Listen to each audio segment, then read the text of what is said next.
This conference will now be recorded.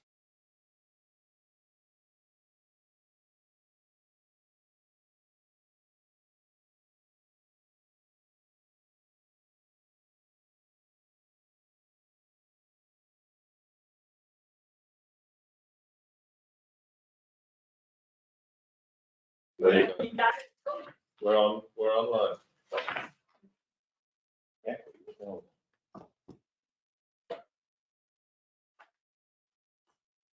Good evening, everyone. Today is April 19th. I'd like to call to order the FAMPO Policy Committee meeting. And before I do, I'd like to read a statement about COVID. Due to the nature of the declaration of the state of emergency due to the novel coronavirus COVID-19 pursuant to Code 2.2-3708.2, this meeting is to be held by electronic communications via the web platform GoToMeeting.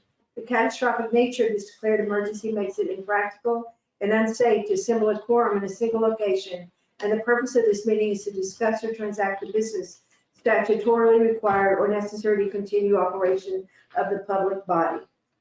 A video recording of the meeting will be posted by the Policy Committee webpage at https:// I can't believe I'm saying this, www.fampo.twregion.org/policy-committee. First item on our agenda is a call to order, and I've already done that. The second item on the agenda is a roll call and determination of quorum by Ms. Stacy Fine. Yes, good evening. From Stafford County, Cindy Shelton, Present. Mark Dudenhofer, Here. Crystal Vanucci, Here. Meg Baumke, Here. Thomas Cohen. From Spotsylvania, Tim McLaughlin, Here. Chris Yakubowski, David Ross,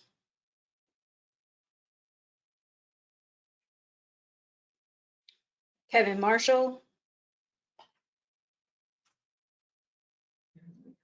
Deborah Frazier, Gary Sinner. From the city of Fredericksburg, Matthew Kelly, Here. Jason Graham, Here. Tim Baruti, Here. Doug Fawcett, Mark Whitten. From King George County, Ann Kupka,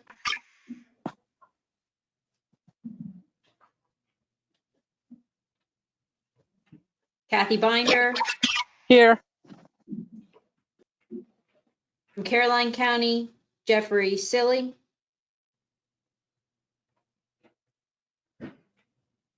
Jeffrey Black. From Fred Transit, Jamie Jackson, Here. Hayden Quirk. From PRTC, Bob Schneider, Here. Joe Stansby, Betsy Massey,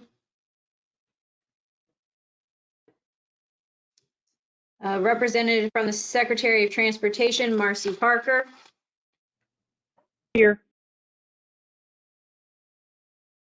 Michelle Shropshire,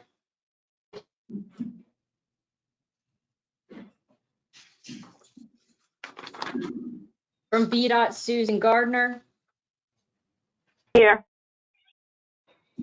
Stephen Haynes, Here. from FTA, Tanya Holland, from Federal Highway, Richard Duran,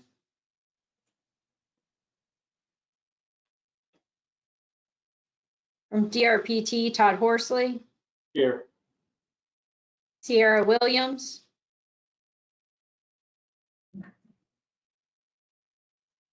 from the CTB, Cedric Rucker, From Citizens Transportation Advisory Committee, David McLaughlin, Here. Al Durante. And that concludes roll call, and we do have a quorum. Thank you, Ms. Fine. Do I have a motion to approve the policy committee agenda for tonight? So moved. Second. Thank you. All who approve say aye. Aye. Aye. All who disagree say nay. Any abstentions? Chair votes aye. Motion passes. Next item on the agenda is public involvement. Are there anyone that's on this line right now that would like to make any comments or ask any questions? Hearing none, I'll close that item. Do I have a motion for the consent agenda, which is the approval of the March 15th minutes? So moved. Second. Thank you. I have a motion and a second. All who approve say aye. Aye. Aye. Aye. Are there any nays? Any abstentions? Chair votes aye, motion passes. Next item on the agenda, Mr. Ian Allis, you're going to bring us your administrator report. Thank you, Chair. Just before we do that, I must just point out that we were sent a letter from Spotsylvania asking for support for some items that they were sending to the state legislature in terms of funding requests. The local state representative for voting district 7. No, this is part of the new federal CARES infrastructure. They came out looking for projects. Yes. So this is Spanberger came back and asked us to submit projects, and this is Spotsy's list to 7 congressional district representatives. Why, we haven't heard anything about having to submit our list to a congressman. Can I just ask that we add this to the end of the agenda for today under correspondence, because I think that we were submitted the letter and I think we should just address it. So it's an amendment to the agenda effectively. I thought we'd get a formal request to add it to the agenda at the beginning, but it didn't happen. So the letter is there for you. We will put it on the screen at the time, but I'm asking if we want to add this onto the agenda under correspondence, because it is a letter, and I'd like to get into the practice as a committee of no, that's the wrong word, apologies for my South African, of putting the letter before you before we send any correspondence to anybody. So I'm just asking that you add this to the agenda under correspondence. We'll show you the letter before we do anything with it. So you're not asking for an action tonight, or are you asking? We want to show you the letter and ask you if we may send the letter of Okay. support. All right, then we are asking. So I am asking for action, but it's not a, it's a letter of support. It's not an action that's requiring us to do anything other than give a letter that goes along with the application. But you can feel free to vote no on the letter itself if you wish. I'm just asking because no one Are we else. going to discuss this at the end then? Yes. Yes. If we are going to amend the agenda, we just voted to accept it the way it is. And so I would need the second and. I'll move that we amend the Second. agenda to have the letter as correspondence. Second, Are you okay with that amendment? Or the second? I thought it was the second. Yeah. okay. So sorry for that. I just thought we would get a request and we didn't. So I thought I better just mention it. All right, so we have a motion to amend the agenda to add in a discussion at the very end of this concerning a letter that Pennsylvania wants us to send forward in support of their new VA clinic. Do we have a motion and a second? All who approve say aye. Aye. Hi, and this is Dave. I'm on the phone now too. Oh, thank you, Dave. All right, we'll put you in. All who disagree say nay. Any abstentions? Chair votes aye, motion passes. We're amending the agenda. This item will be the last and whatever number that is, all right? Moving on to, I'm sorry, are we gonna go back to your administrative report? I'll give you the report in Okay, as short a time as I can. Thank you very much. I just wanted to I was help gonna skip past you. resolve that issue. So there's my report. Next slide. We have a lot on the agenda today, so I'm going to go through these slides real quick. we were asked a question at a previous meeting by one of the board members about using big data. So I'm going to give you a couple of slides just to show you what we are already doing as FAMPO, which is quite exciting. An update on the comment last time on freight and critical freight corridors. And then I just want to show you a short little update on bus rapid transit and electrified buses and trains that can be used in the future. Just in terms of the latest technology that's available, it's just a quick presentation. Next slide. So what is big data? I'm sure you know what data are, and big data is lots of it. So what we have over here is what FAMPO staff are currently doing. We're using software called Streetlight Data, which gives us data in big numbers, so we're able to analyze traveling patterns of people, cars, buses, trucks, all kinds of transportation modes. Big data uses billions of anonymized data points from smartphones and navigation devices. There may be some minor inaccuracies depending on cell phone availability and connection. If somebody doesn't put a cell phone in their bag or in their car or whatever and travels, that data won't be captured in Streetlight Data, but it does capture a vast amount of the traveling that is done out there. They use complex algorithms to develop this data, to transform it into contextualized, normalized, and aggregated travel patterns. Where are people traveling? When are they traveling? How far are they going, etc. We can find out by looking at big data like this. These patterns can fuel analyses of zones, segments, origins, and destination points of vehicles, trucks, pedestrians, bicycles even. FAMPO has a free access via VDOT, so that we're able to use this without paying a huge fee for the service, which is fantastic. Next slide. What does it do?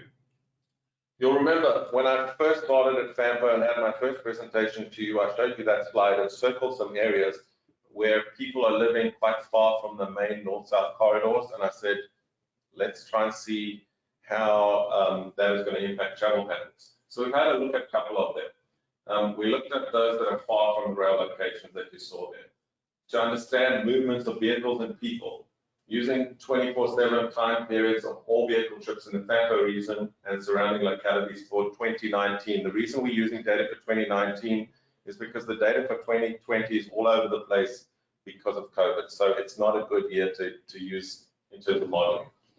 Origins and destinations were tested in these different zones. We looked at Central Park for the city to try and understand traffic movements. We looked at Spotsylvania Town Center. We looked at some places in Stafford. And we've done some work on just to show you what it is we're doing and how we can use this in our planning documents. Next. So this is the first interesting slide. There in the red, you can see on that slide the area that we analyzed. That's people that are living far out to the west of Stafford. And the question is, well, where are they going, right? What roads are they traveling on? Are they using buses, etc.? And then you can see the results, bearing in mind the qualification I gave at the beginning that people who don't have a cell phone won't be captured. So total trips generated, 21,000. 84%, this is a one-day kind of calculation. 84% of the trips leaving that particular Western Stafford zone stay within FAMPO jurisdictions. They're not traveling. 84% of the trips. And just remember that number because it's not people, it's vehicle trips. So a bus is one trip, even though 30 people might be in it. So 84% of the trips stay within the FAMPO region. And about 16% of the trips go outside of FAMPO. Where do they go? If you look at the list there, and the slides will be available to you, that's the destinations they're heading to. The most frequently chosen one is Alexandria, Arlington, Caroline County, third highest destination for people using that data where people are traveling to from that northwestern Stafford area. Next slide. And you can see the colors show you the density, so how many people go to those destinations is shown by the colors. Where do the people from Central Park, as the city manager, come from? So this is trips to Central Park. So you can actually analyze the data and see, well, that's where they come from, right? And the heat map, the map on the right-hand side shows you by color density where they're coming from. The darker the color, the more people come from those areas. So the people who are working or who are shopping in Central Park, that's where they come from. And you can see the list. Again, a bunch come from Alexandria, from Arlington, and from Caroline County, Culpeper, etc. 83% of people visiting Central Park come from the Fampo region. Trips, not individual people, it's trips. And 17% come from outside, 70% of the trips. That's an error that changed that word on the final set of slides that we put up there. So 83% of the trips come from within the Fampo region. Next slide. So we've done a summary. And this summary is quite useful. You'll remember that people have said in studies in the past that about 42% of the people from Fampo travel for work outside of the region. So I use this data to try and compare back to that number and say, well, is that in fact true? So, first of all, we did the numbers, and I realized the number was too low because we weren't counting passengers on the buses and passengers on the trains. Streetlight was only counting the driver and the vehicle as one. So we had to do some work. So we went and got the statistics for OmniRide, and thank you to OmniRide for giving us the data. We got the data from BRE online, and thank you to GW Ride Connect and others, the van pool alliance. We got the van pool numbers, and we put all of those in and looked at where are those van pools going, where are the trains taking people, and you can see the breakdown, and you can read it at home when you want to get into the deeper detail. And then we multiplied by the average number of people in a vehicle. Remember, this is an average, okay, to get how many people are in the buses and the trains and the cars and so on. And there you can see the results. The helpful statistics are the percentages on the right-hand side. So 27.9% of the people are traveling in vehicles to areas north of Fampo. In the AM peak, the morning peak, this is where people are going in the morning peak. 27%, 27.9% are going north of Fampo. 2.54% are going south of Fampo. 1.94% are going east. And 2.4% are going west of Fampo. 65.22% of people are traveling within Fampo in the morning peak hours when they travel. So people going to work, going to school, or going to other places of interest, 65%. So the figure that we have there is 36.98 on people that are measured by a cell phone or who are counted in a bus or a train are traveling, so about 35, if you 100 minus 65.22, this is 35% by this metric are traveling outside of Fampo for work or school or university or whatever it is. It's a little lower than the figure that we got from that study, which said 42%, but the study area covered also our two rural jurisdictions, which are Caroline County and King George County, which might account for that difference. And also, as I've said to you, if you don't have a cell phone and you travel in a vehicle, you're not counted in the number. So there will be slight variation. But that gives you a breakdown of, and it's kind of what you already thought, kind of the numbers you already thought. The more detail about where people are coming from to a particular jurisdiction, like Central Park or Spotsylvania Town Center or Stafford, we can get that kind of data for you. It's very useful, and we're going to be using this kind of data for the East-West Mobility Study, for other planning products that we're producing to inform what we're doing about building a transportation system. We're using the big data, and that was the big question that was asked of us in the last meeting. Are we using big data? Are we using Streetlight?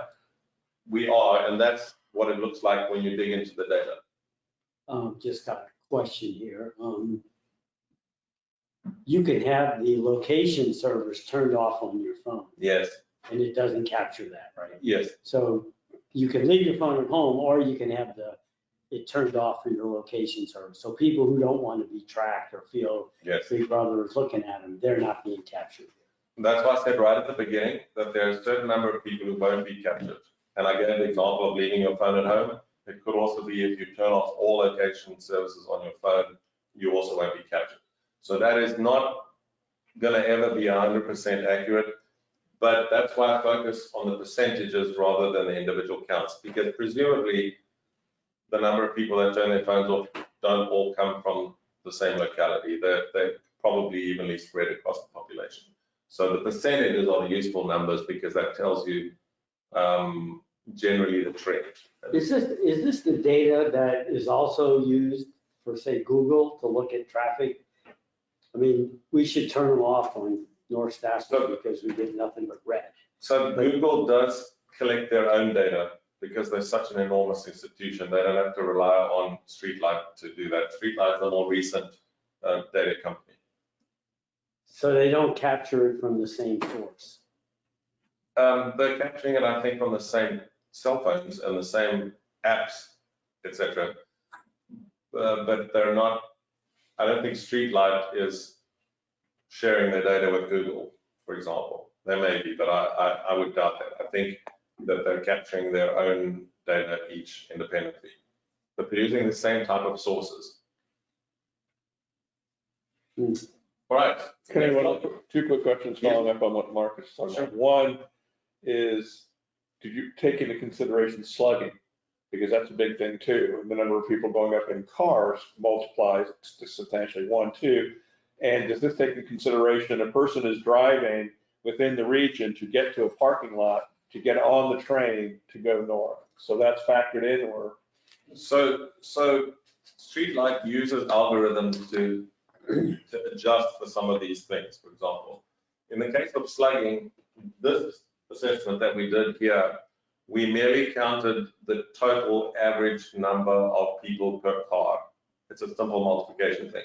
So we aren't able to, at this stage, segment out people who are using slugging because we have no way of knowing in that car who is the slugging and who is a member of your family, like your daughter that you take it to school or whatever the case is. So we can't segment out slugging at this stage. But each person would have a cell phone. Yes. Okay, and you're in a car. Yes. And it's transmitting a location. So does this data collect one commuter in a car, or does it commute the 4 or 5 or van pools of commuters in a car? So the algorithms, I believe, and Matthew can answer more detailed questions, he's online, but it calculates the averages across the population.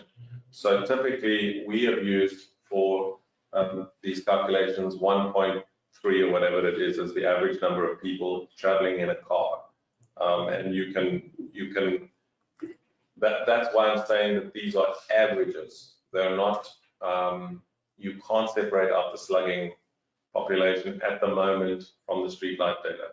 But you can identify sometimes bicycles or pedestrians that are different to cars. So you can segment it like so that. Phone on the car. So that actually answers the question. Now that I'm thinking about it. Car stops, parks, but the person still got his phone getting on the train, so it's still counted. But how do they differentiate? You have 3 people they're in a car and they're slugging. They're all transmitting location data. How does the collector of the data, they only count 1 per car, so the other 2 are ignored or factored out in some way? I mean, you could have their average. They're taking averages, but I can't actually answer that particular question. But we can find out for you. Yeah, I mean, to me, everybody has a phone now. My 10-year-old, 9-year-old grandson has a phone. Everyone does now. And it's, you know, he texts me all the time.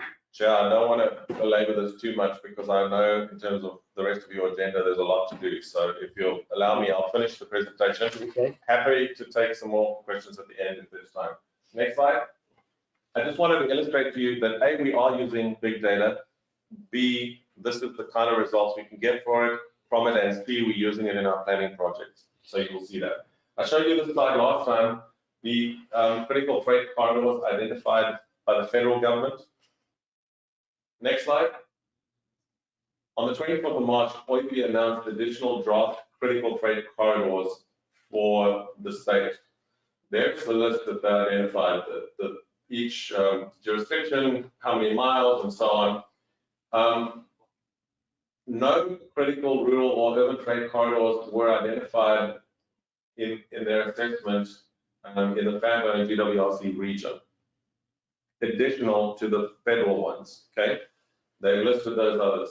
So we were a little concerned about that. So we as staff emailed OIP, and we've submitted questions as to why, for example, 17, Route 3, Route 1, 301 up into the new bridge that they're building into Maryland, why these are not seen as critical freight corridors, and we're trying to get better answers for them. When I get some answers, I'll share those with you.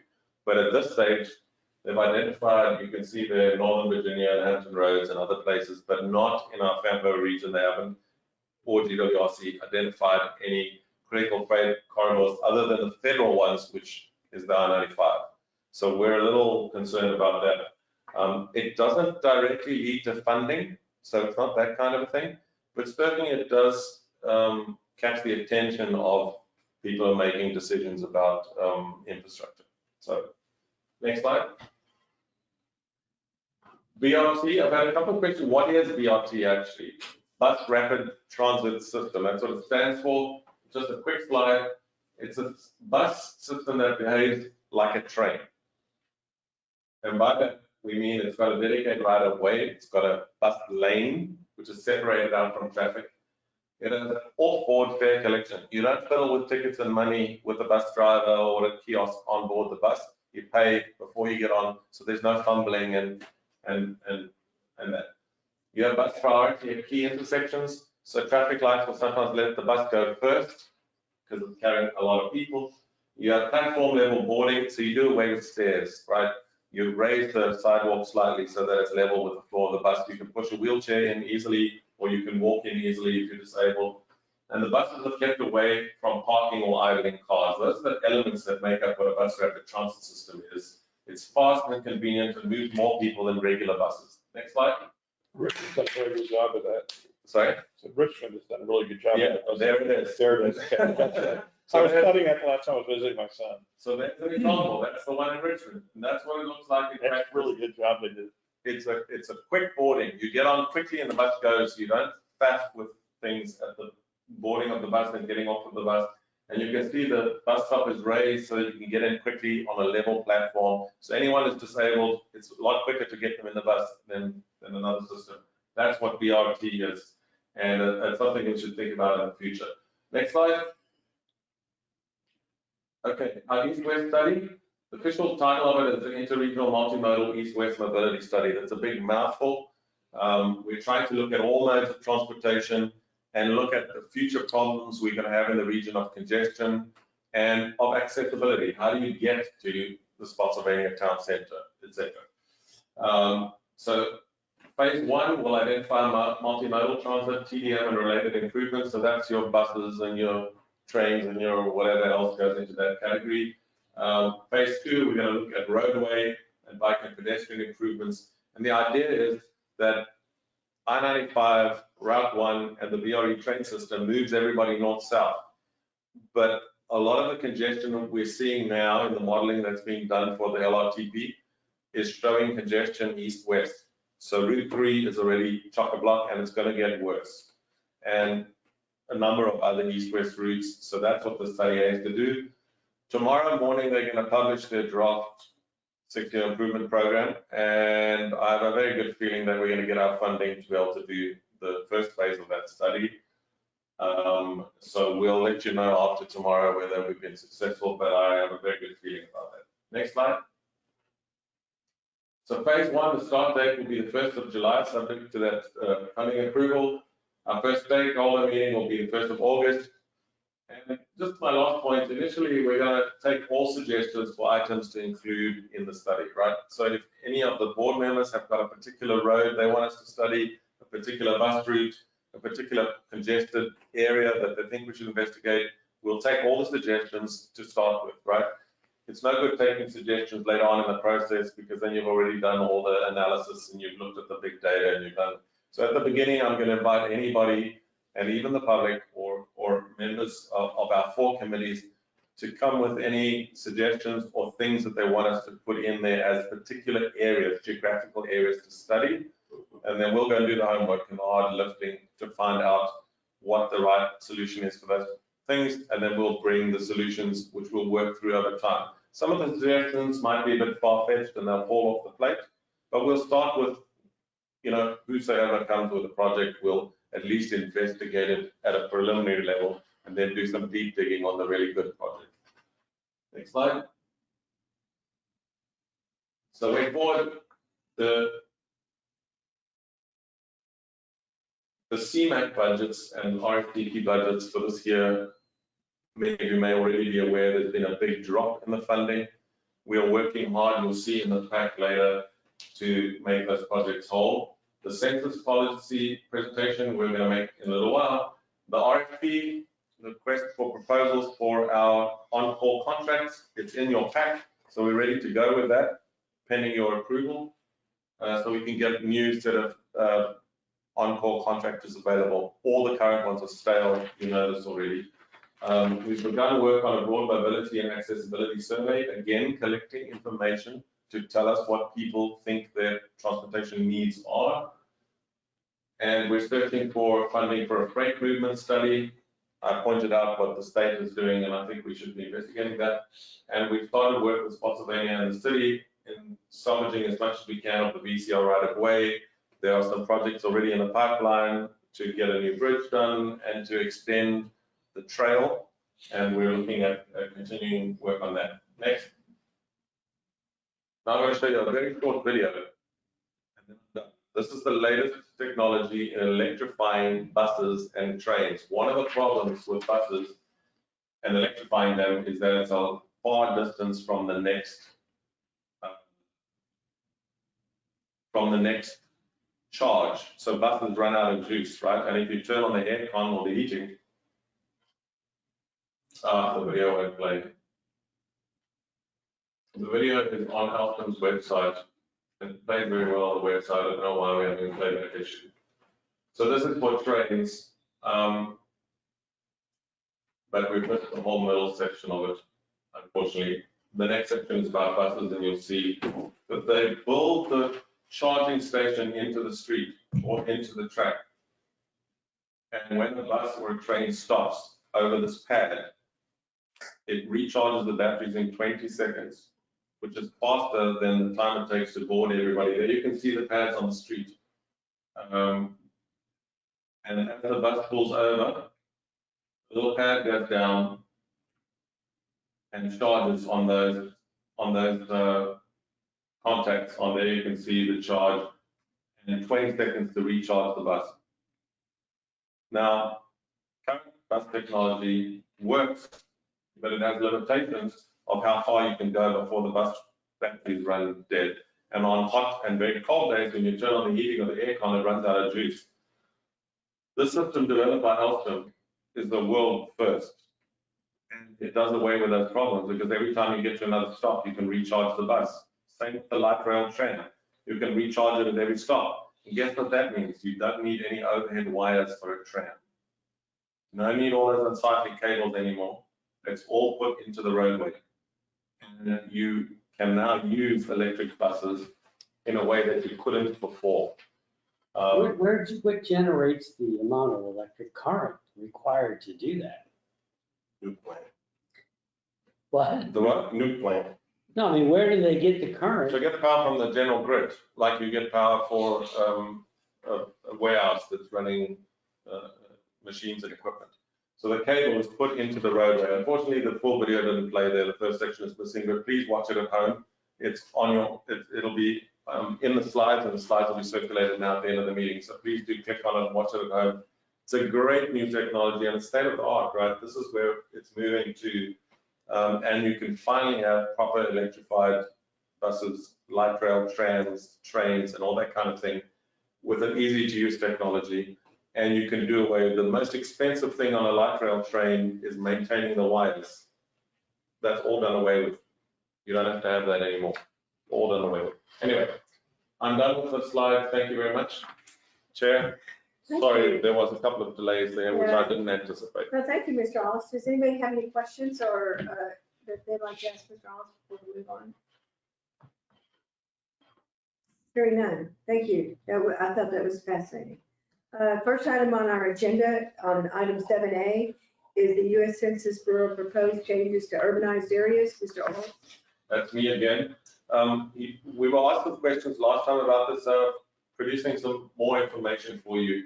The Census Bureau has been asking for public comment on their proposed policy changes. I think these changes are going to affect us, and I've given some slides to show you what I mean.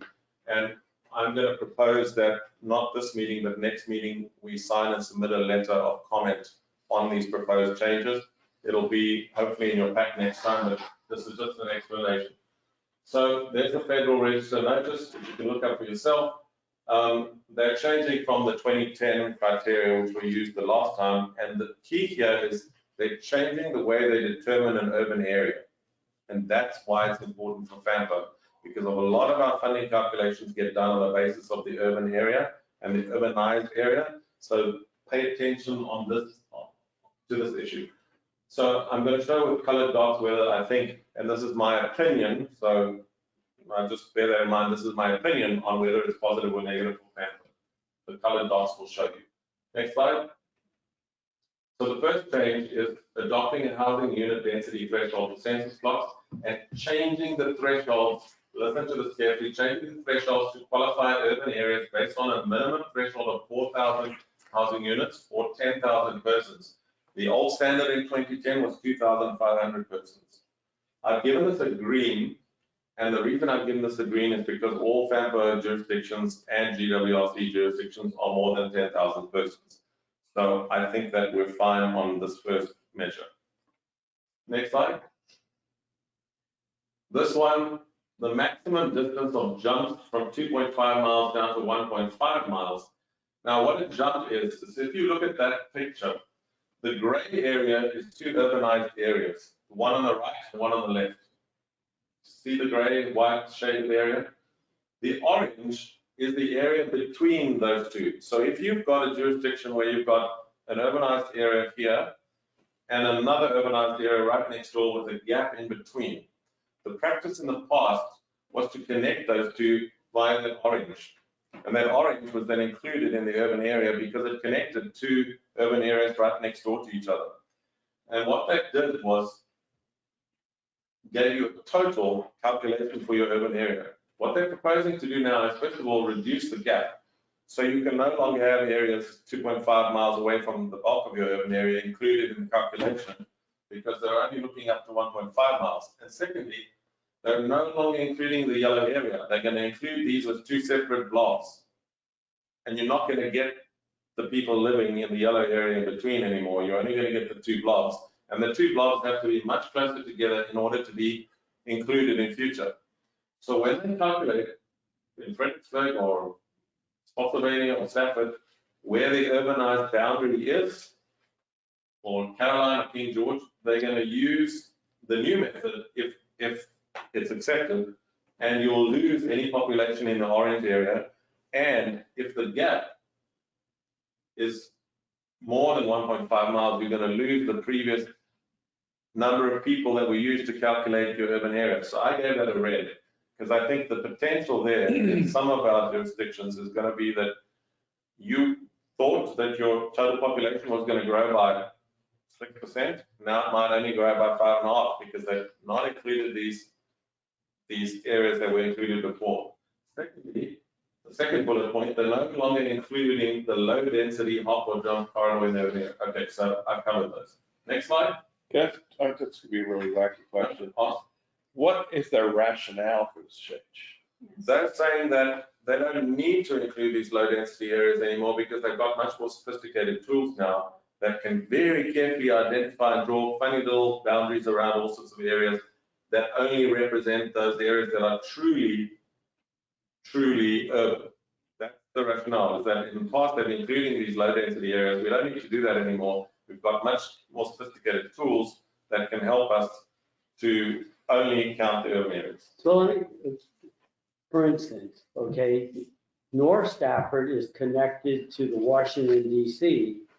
There is Quantico in the middle that is obviously greater than 1.5 miles. So under this, we would be disconnected. Potentially. I can't say what they will do. I'll come to DC in a moment because they've given a specific example in DC which we can use to see how it's going to affect you. Right, but the other question I have is Stafford grows from the north and the south to the middle, and we're not connected in the middle anymore. So, I mean, we could have two urbanized, the south could be connected to Fredericksburg, and the north, which is got that big gap, could be by itself. Exactly. So I've listed that as a red. I don't think that's helpful for us. I think that we're going to lose some population, not lose people, but the official calculation of the urbanized area isn't going to grow as quickly as we thought it would if they do this. That's my view. I may be wrong, but that's my opinion, right? Next slide. They're no longer going to include, now this is a slightly different thing. They're no longer going to include low density territory located within the indentations formed in an urban area. So this is different to a jump, right? This is the areas that are connected. But now, in the past, they used to make straight lines so that you got a uniform blob. Now they're saying, we don't need to do that anymore. We have got sophisticated tools now. We can make a jellyfish. So we are only going to include those that are truly urban areas, right? So they're going to create unusually shaped urban areas because they can, and because they no longer need to include low dense areas. Again, I think this is going to reduce the official population counts for urbanized areas because, again, some areas that were included because they made nice uniform shaped urban areas, now they don't need to, so they're saying we're going to leave those out. And I think that also is going to slightly reduce the growth rate. You're still going to grow, right? But the growth rate is going to be slower because they're chopping out some of those things that were included in the past because they want to change the policy.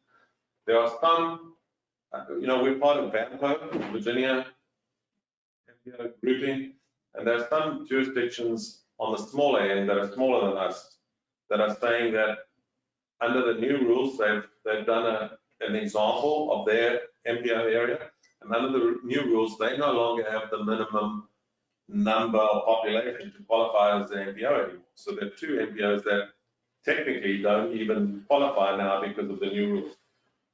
It's likely they'll be left as MPOs, they won't be disbanded, but it does mean that they technically don't qualify because their population will shrink actually as a result of this. So I think this is being put out by the Census Bureau. Yes.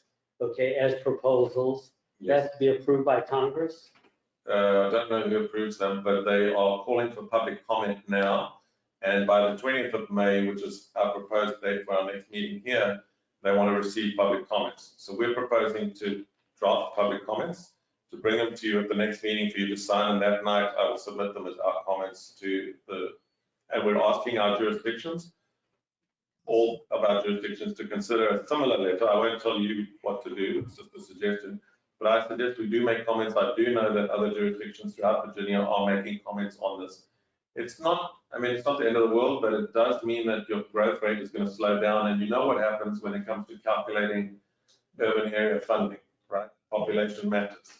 And the Census Bureau are not answering questions about the funding issues. They say that's not their jurisdiction. We must deal with the federal people when it comes to that. They're just talking about technical adjustments to their policy on how to calculate urban areas, because about 12 months from now, they're going to put out their draft urban area boundary delineations. So this is your chance to comment on those. But my point in this is that we not only should make comment here, we should write a letter of our concerns to our congressional delegation. Yes. I would encourage that, yes. That we call Rob and Spanberger, and we tell our senators and stuff that, this is going to affect this has the potential to adversely affect transportation funding from the federal government in the future. And this is why. It's the way that they will calculate your entitlement to receive funding. So my guess is the small guys are going to lose out.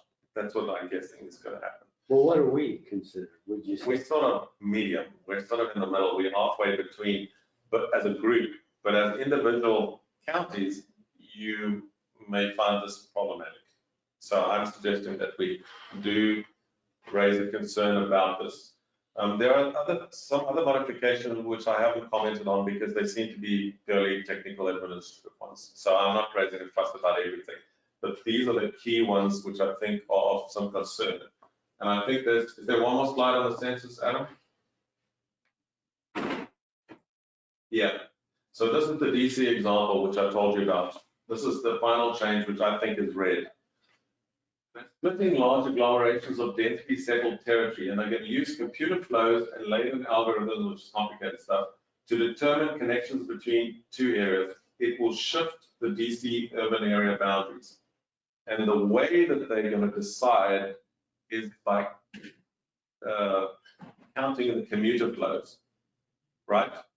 So they're going to do a calculation on what is an urban area, not what is an urban area, which urban area should be attached to which urban area based on where the commuters drive.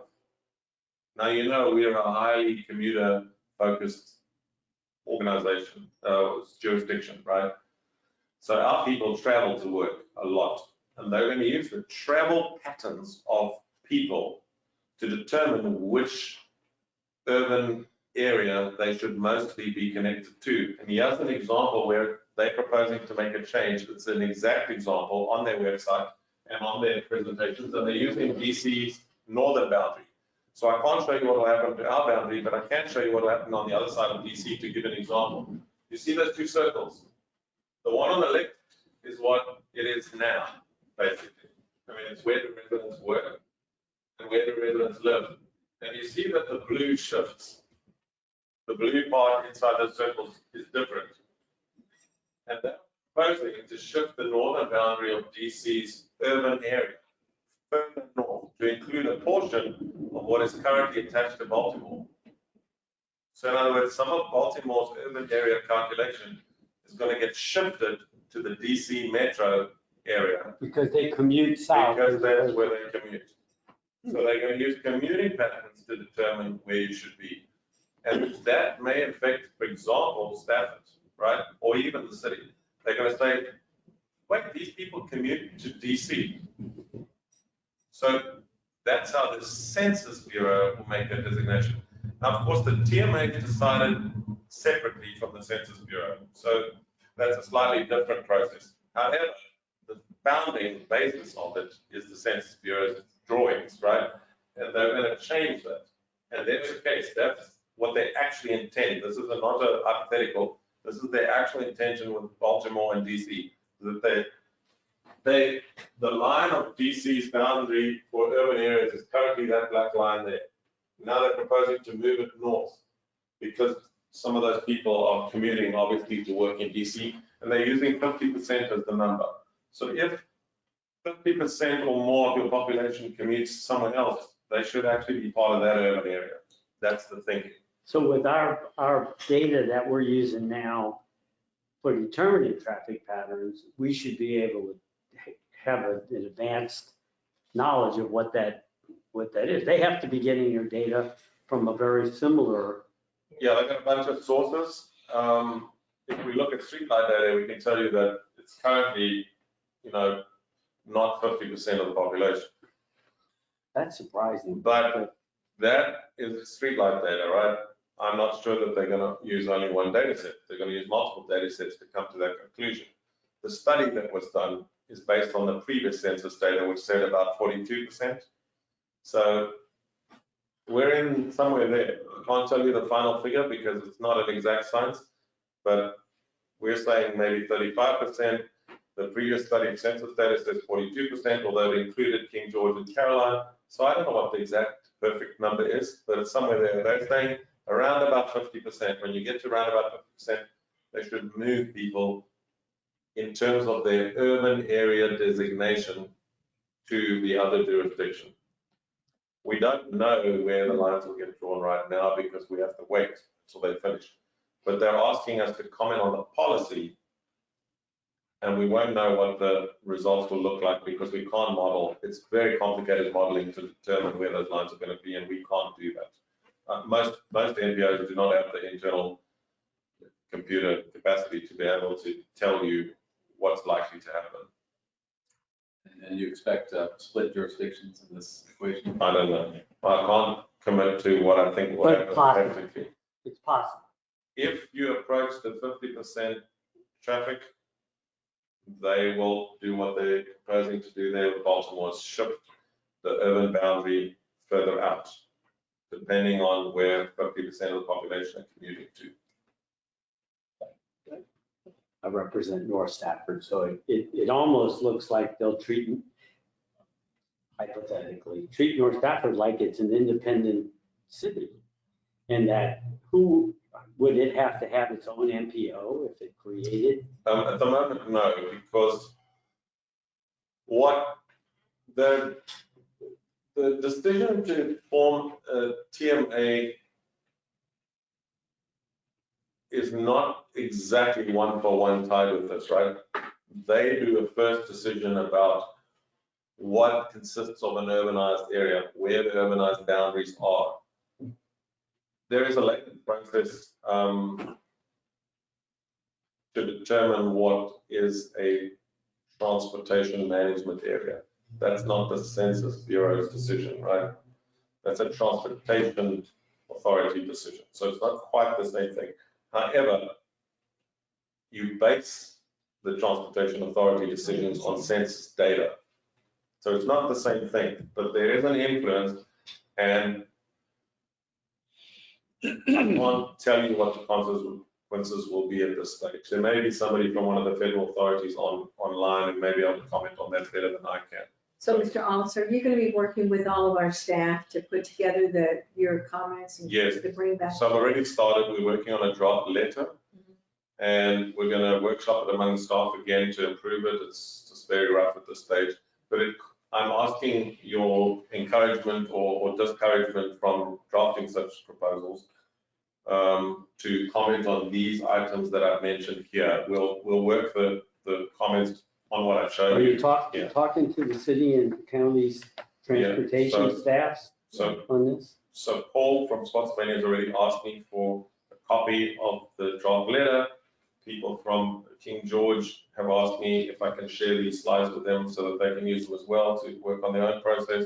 Happy to share the letter with the city and staff as well. I've alerted all of your staffs a month ago when we started this, and I brought a first little look at it, just a one-page slide last time.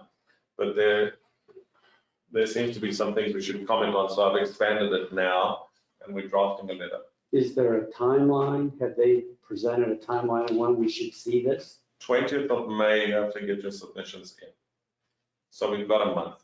But I'm talking, what is the timeline where they will make a decision and publish that? Will it be in concert with the census data publications? So on their website, right, they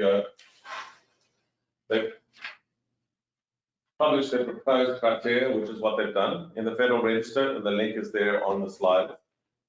And it was in your pack last month. In the summer, they're going to review the comments published in the Federal Register. Then winter next year, going to publish their final criteria, and the designation of qualifying urban areas will be in the summer of 2022. So that's the timeline. They're not giving exact dates, but that's from their notice, the dates they're thinking of.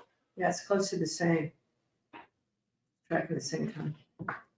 So I must say again, this is my opinion, right? But I've discussed it with staff, and they seem to also be concerned. So I think that we should go down this road if you're okay. You don't have to vote on anything today, but I'm just asking your guidance as my employer to give me guidance on whether you think I should carry on with this. I recommend that each jurisdiction talk to your staff and. Yeah. I happily work with them. Yeah, Jason, we will talk tomorrow. Yeah. All right. Okay. Thanks. Next slide. Yeah, that's the last slide. Okay, that's the last slide. So that's what I have for you under the Census Bureau.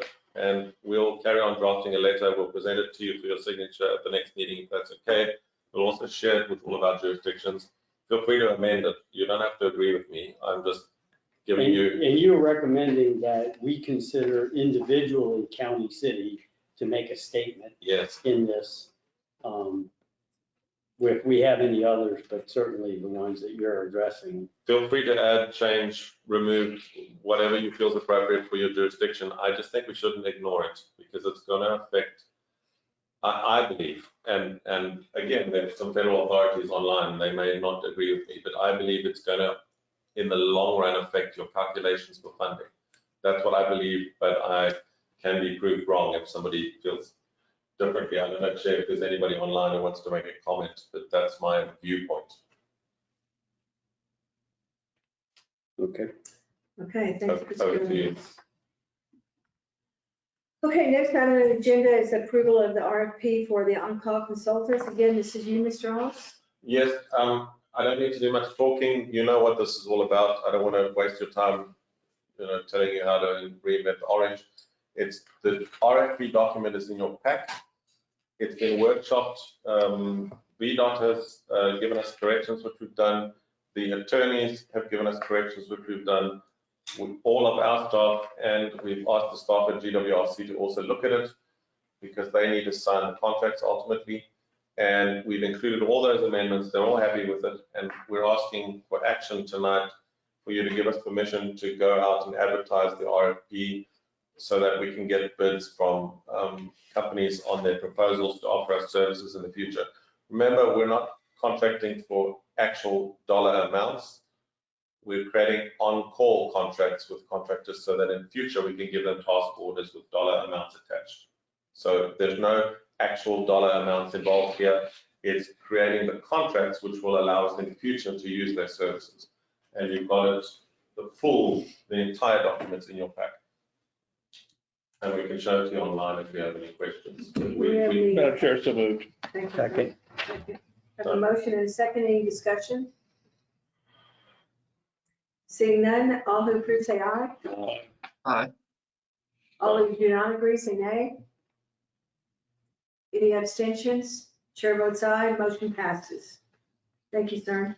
The item 7C is the Cmac and Stbg funding. Here I have, Okay, again, Mr. Ross. thanks, Jake. Here I have staff assisting me.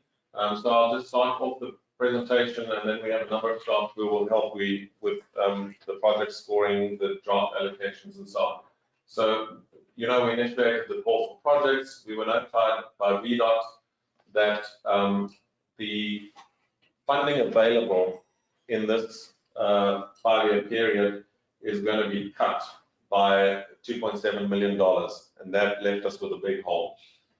Staff scored the new projects. We've created a draft allocation outlay in order to fully fund the Market Street project, which was approved by the policy committee prior to my coming to Frankfurt.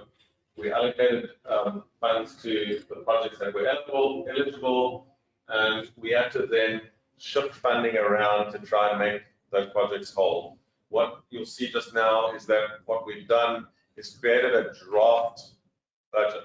However, I must just make the point that if GWRC board votes to allocate 5307 funding, which has been discussed, so I can talk about it publicly because it has been discussed publicly, we are able to adjust this budget. This budget assumes that we have no Father Christmas who's giving us additional funding. Even VDOT has said to us that it is possible that a little more funding may be available after the CTV meeting meets this week. So this may be a little better than what you're going to see today. What you're going to see today is really the worst case scenario. We've tried to fix the gap without getting funding from elsewhere so that we have a draft budget for you, and this is it. So we've intentionally reserved $100,000 of Cmac and Stbg funding in financial year 2027 and made no new allocations, right? So to absorb the $2.7 million, we can't fund new projects. Basically, that's what we've done to make whole. If we get other 5307 allocations, we have a plan B, right, of what we can do to make it whole. Next slide. So there are the adjustments. You'll see at the bottom are the percentage changes that we made, or that have been given to us, rather, the deductions that have been given to us and what years they affect us. And you can see it's 10% or 15% a year of the funding that's been removed. And it's largely brought about by the downturn in the economy as a result of COVID, which means less funding is available to the government to disperse. And all jurisdictions in Virginia are in the same boat. It's not FAMPO specific. We've checked Hampton Roads and everybody else, they're all getting a reduction. So it's everybody's. Didn't I read though that the actual budget and money being brought in by much more than they had ever estimated, and that they're not in as bad a trouble as they thought? We will have an update after the CTP meeting this week. So this is just a draft. I think it's more of a situation of it's not as bad as we thought. Right. Well, I'm not saying. Yeah, it's not better. It's just, Right. We've heard some. it's still a drop. It's just not a bad drop as we thought it was. We've heard some rumblings, so we'll get back to you when we have the facts. But this is what we've done so far, because we have to prepare a draft budget, right? So we've started. Next slide. Ian, that's the final slide. Okay. I'm now going to hand over to my two colleagues who are going to look at the project scoring and the actual working draft of the allocations that we've done. So if you guys will take it away. Thank you, Ian, and good evening, everyone. So on the next slide, this will be a presentation of the project scores for Cmac and Stbg. We used the most recent scoring methodology approved in February this year, and it included the benefit to the TMA measure for Stbg applications. And so on the next slide, these are the projects that were submitted for Cmac funding and who their applicant was. And then the next slide shows the applications and the applicants for the Stbg funds. And then on the next slide, we look at the cumulative scoring. And just to note that the projects are separated by project improvement type, and only projects within the same project improvement type can be compared to one another in the same category. So when you're reviewing those scores, just look within each category for comparison of projects. And this is for the Cmac scores. And then this is for the Stbg scores, again with the same comparison within each improvement type. Then I can pass it over to Adam for draft allocations. Great, thanks Jordan, Ian, and good evening, Madam Chair. Have a quick slideshow here for the draft allocation scenario that Ian described a couple slides ago. So again, this is the big spreadsheet, and like Ian mentioned, we've made no new allocations. So what essentially has happened to this spreadsheet, and if you can't see it in the room, let me know and I can zoom in even further here, but the budgets for both RSTP and Cmac over fiscal years 22 to 26 have been reduced by that total of $2.7 million. So the exercise that we've done as a staff and have reviewed with the TAC at this point is to do a backfill process essentially. So we're allocating the FY27 funds on a like-for-like dollar basis for projects that had funding somewhere between 22 and 26. So for instance, this $540,000 here in Cmac funding is for the Idlewild VCR connector trail project in the city of Fredericksburg. This funding was between years 23 and 26. We have moved that to 27 as part of this backfill exercise. So again, what we're hoping is that tonight this is simply a stopgap exercise in order to present draft allocations and keep us on schedule, but we're hoping that this is very much option B.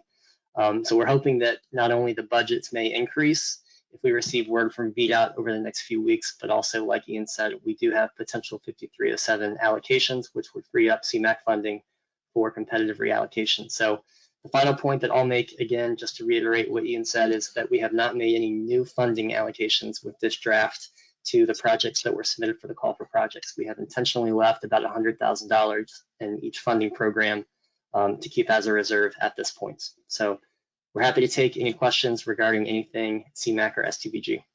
Thanks. If I can just make 3 comments, Madam Chair. We will get adjustments after this PTB board meeting. They may be tiny or they may be significant. We don't know. We have to wait to hear. Secondly, We may or may not get an adjustment if the 5307 funding does get shifted, but we've assumed that we don't get a cent, right?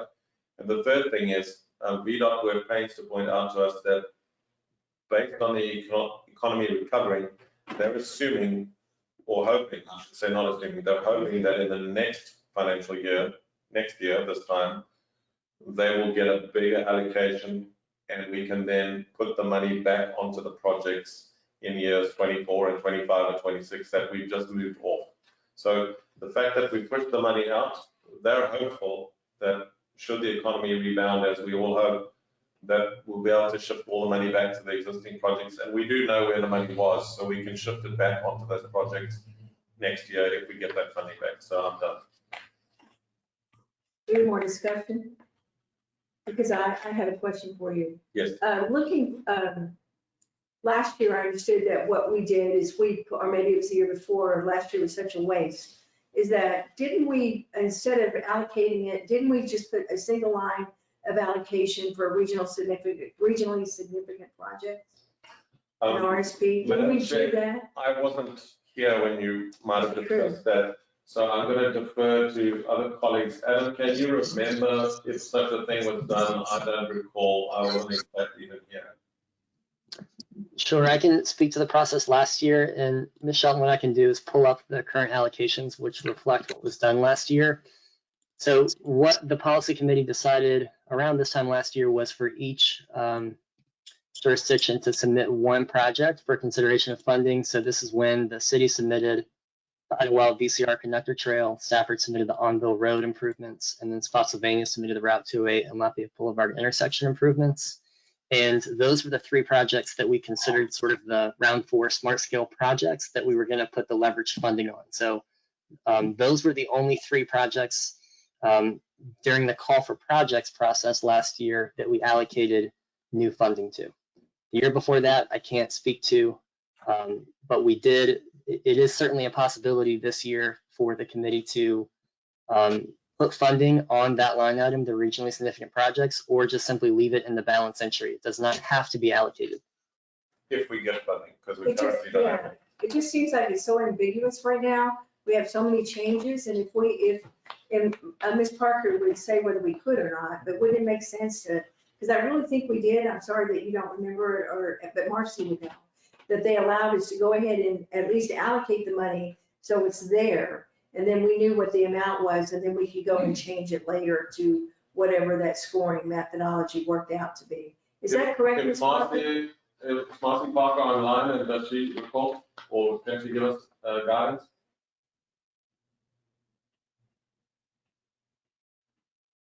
If you're talking. I'm sorry, what was the question? I didn't quite understand it. Thank you, ma'am.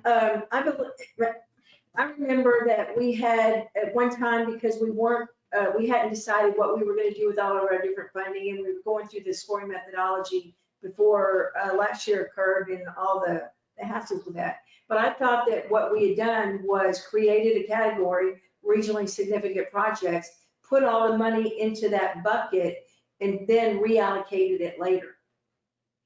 And the reason I'm suggesting that maybe we do that is because it seems like there's still some fluidity in what the funding is going to be, and we're not going to know that until after the CTB meets. And I'm wondering if it's not a valuable thing for us to do right now, is to go and put it on regionally significant projects rather than allocate it on. You guys can say no. I just thought that VDOT allowed us to do that before.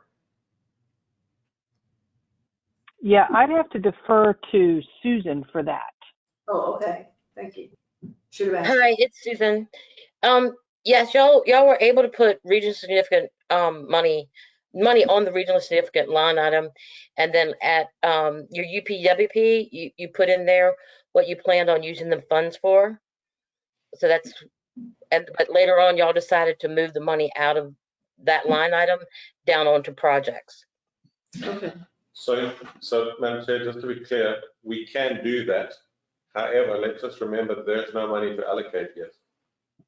Because right now, all we've done is allocated for the 2.7 million that's been removed. So we actually have a hole that we filled. There's no cash. So if we get 5307 funding, or if Susan contacts us after the CDB meeting and said, well, there's a little bit more funding available. That money we could potentially put in that line item, but we don't currently have any cash to put anywhere because we've just got a hole, and we've fixed the hole by shifting the money between financial years, etc., or between projects. So if we get money, we could do that, but we currently don't have any money to allocate. There's basically no money. So we can't allocate anything this meeting because there's no money to allocate this meeting. Okay. Then my last question would be, I understand from talking to my staff, and I apologize that I didn't call Matt or you, Spotsylvania, about this before, but I understand from talking to our staff that we still had a certain amount of subjectivity still within the scoring mechanism, and I know we had a whole year doing it, but we actually lost a year because of COVID. It was just such a mess last year, and not having any transportation staff. And I just wondered, what was your perspective from the city and the Spotsylvania? Have you talked to your staff about this particular one? And Adam, could you talk to that? Because I know that you've been involved in discussions, at least with Stafford. I just don't want to bring this up in front of Fredericksburg or Spotsylvania without them being aware that there was some ambiguity in that. Sure, Madam Chair. I'm happy to speak to that.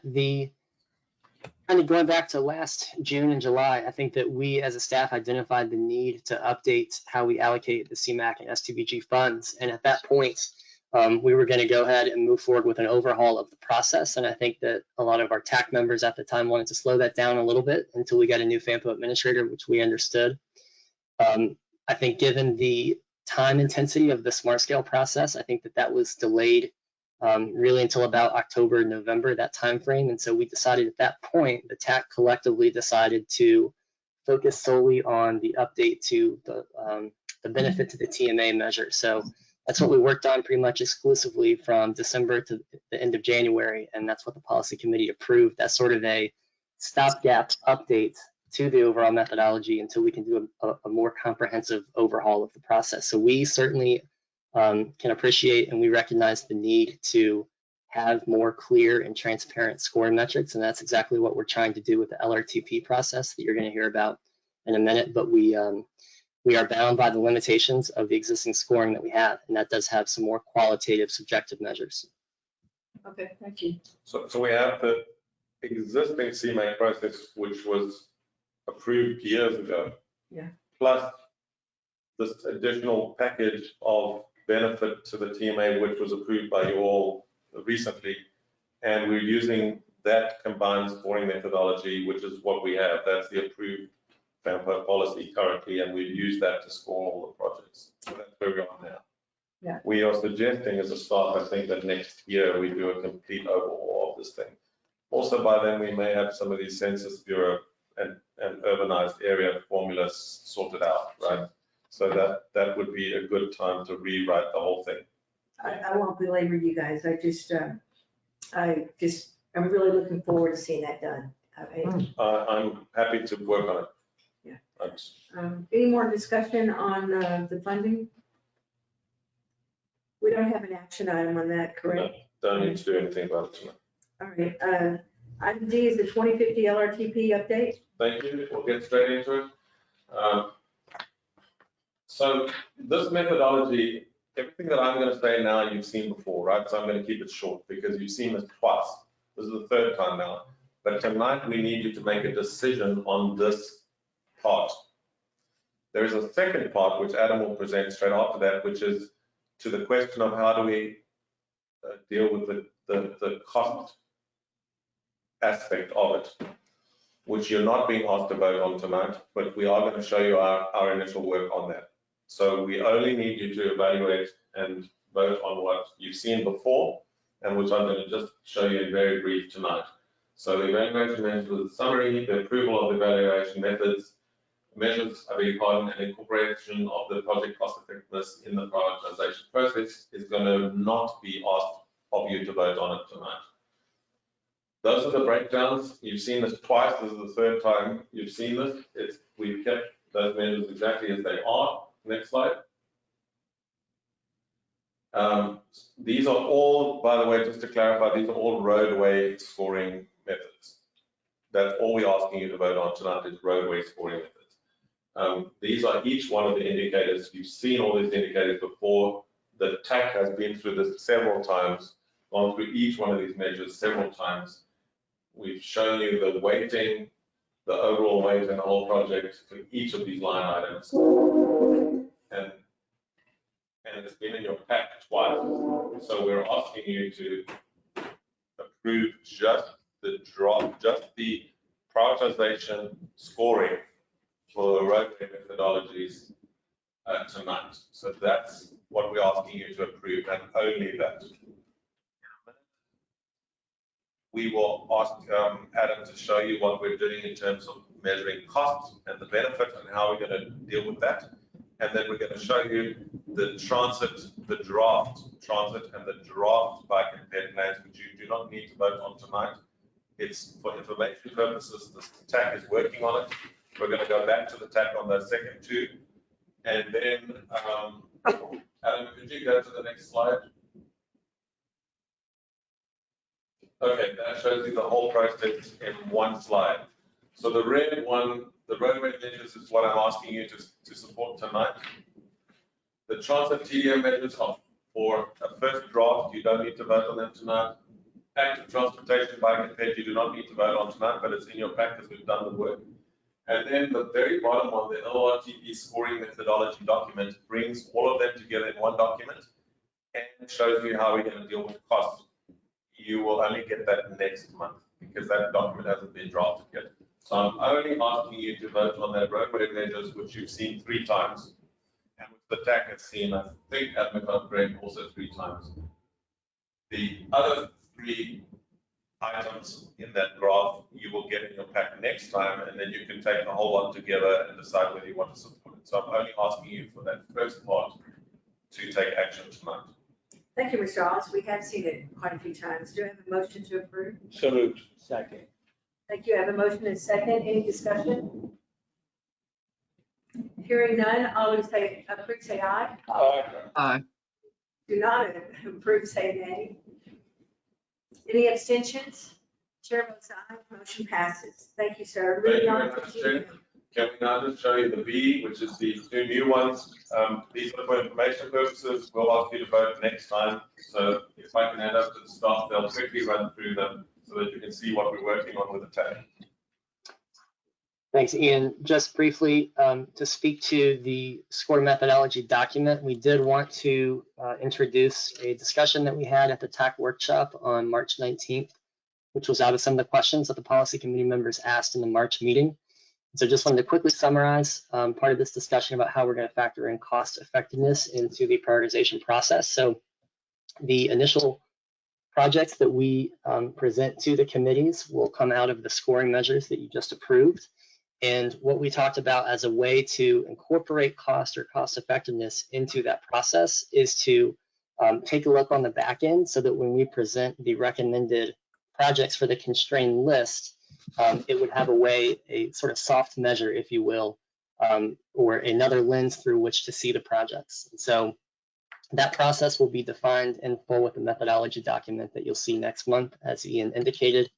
So just briefly, this is a kind of generalized process for what we're talking about here. So out of each of the 3 modes will come a project list where you've got all the scores that are going to be out of 10 for each process. So for the roadway projects, you'll have projects that get a 9.5, projects get a 7.5, so on and so forth.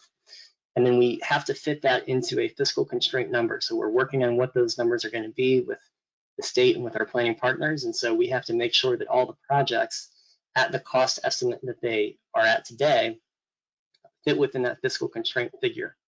And so what we said is we wanted to build in a little bit of flexibility where it's not just a rigid out-of-the-box approach. And so we said that one of the things that we would look at sort of on the back end is the project cost effectiveness. So for roadways, we're going to look at the project total cost divided by the average annual daily traffic, or AADT.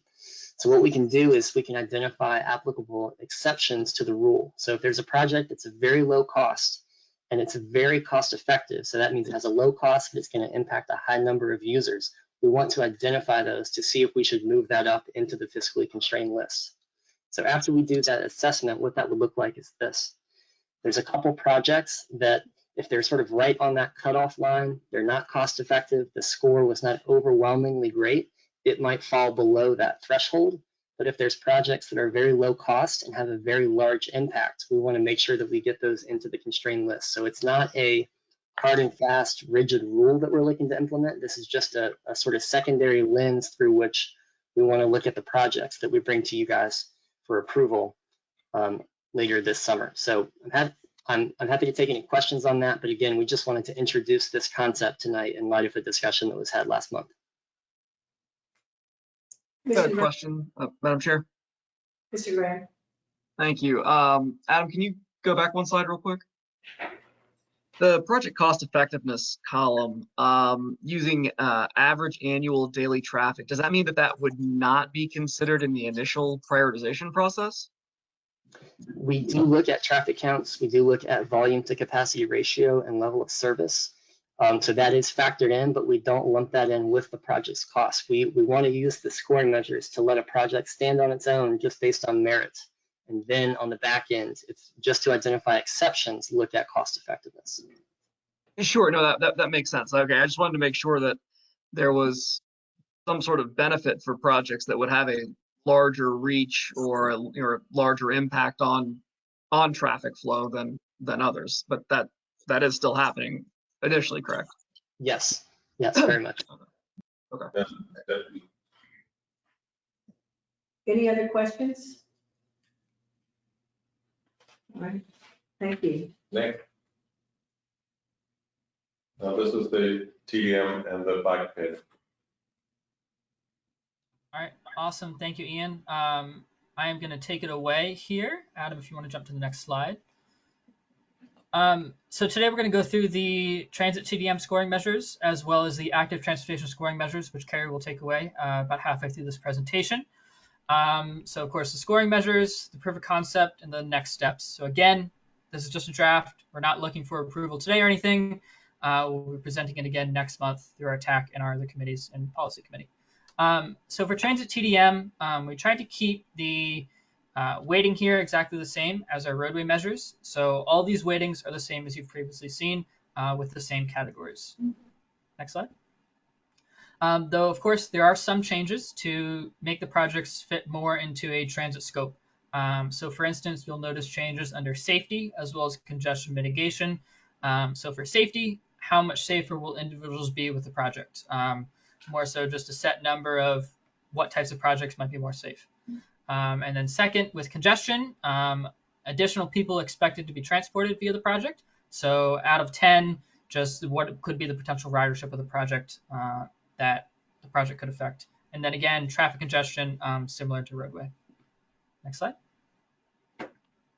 Accessibility, we have made several changes here. So for instance, looking at the different types of modes that the project has, the connections to other modes that the project has. We have included our analysis of disadvantaged populations, or EJ tracks. And then we've also included a metric on transit-oriented populations, TAZs, that came from a couple of studies that FAMPA has really done with a consultant. So just scoring it based on its transit-oriented population score, that ranking within the FAMPA region. Next slide. And environmental quality, quite similar to roadway. And we've also included impacts to non-SOV traffic. So what types of projects there are: rail, bicycle, pedestrian, park and ride lots, bus facilities, for instance. And then similarly to roadway, economic development, still talking about VEDP sites, Virginia Economic Development, and local land use information. So commercial, industrial zoning within half a mile of the improvement. Next slide. And then land use coordination is exactly the same as roadway, taking into account current and future populations and employment. Notably, you may notice we've changed the distance, so half a mile in this case for transit. Next slide. As well as statewide coordination. A couple of differences here. The metrics are, of course, tailored towards transit TDM. So the transit access to activity centers or transit demand management, as well as the transit access to equity emphasis areas. And those are just ranked by their priority and what project segment they're on. Next slide. And then again, similar roadway project benefit, just more so a bunch of staff measures that we're looking to provide written justification for with how the project may score. So recommended in the study, improvements, regional benefit, meets strategic goals. Next slide. And then just some sample scoring here that we've done. So tested several projects in each of the jurisdictions, as well as several different types of projects. So infrastructure, bus routes, park and ride lots, VRE. So you'll notice the scoring here on the right. Higher the score, better it did, of course. And I would expect more variation in the scoring when we add in some of the more justifiable measures that staff will add, such as the project benefit that was previously mentioned, as well as ridership numbers. Next slide. So of course, random sampling of the existing LRTP projects across multiple categories, used a neutral project benefit for testing purposes, but as mentioned, would expect more variation in scoring through that project benefit, as well as in a couple of instances, the need to add ridership numbers for certain projects. And I believe that is the last slide, Adam. I'll now pass it off to Carrie to talk about active transportation. Thanks. Good evening.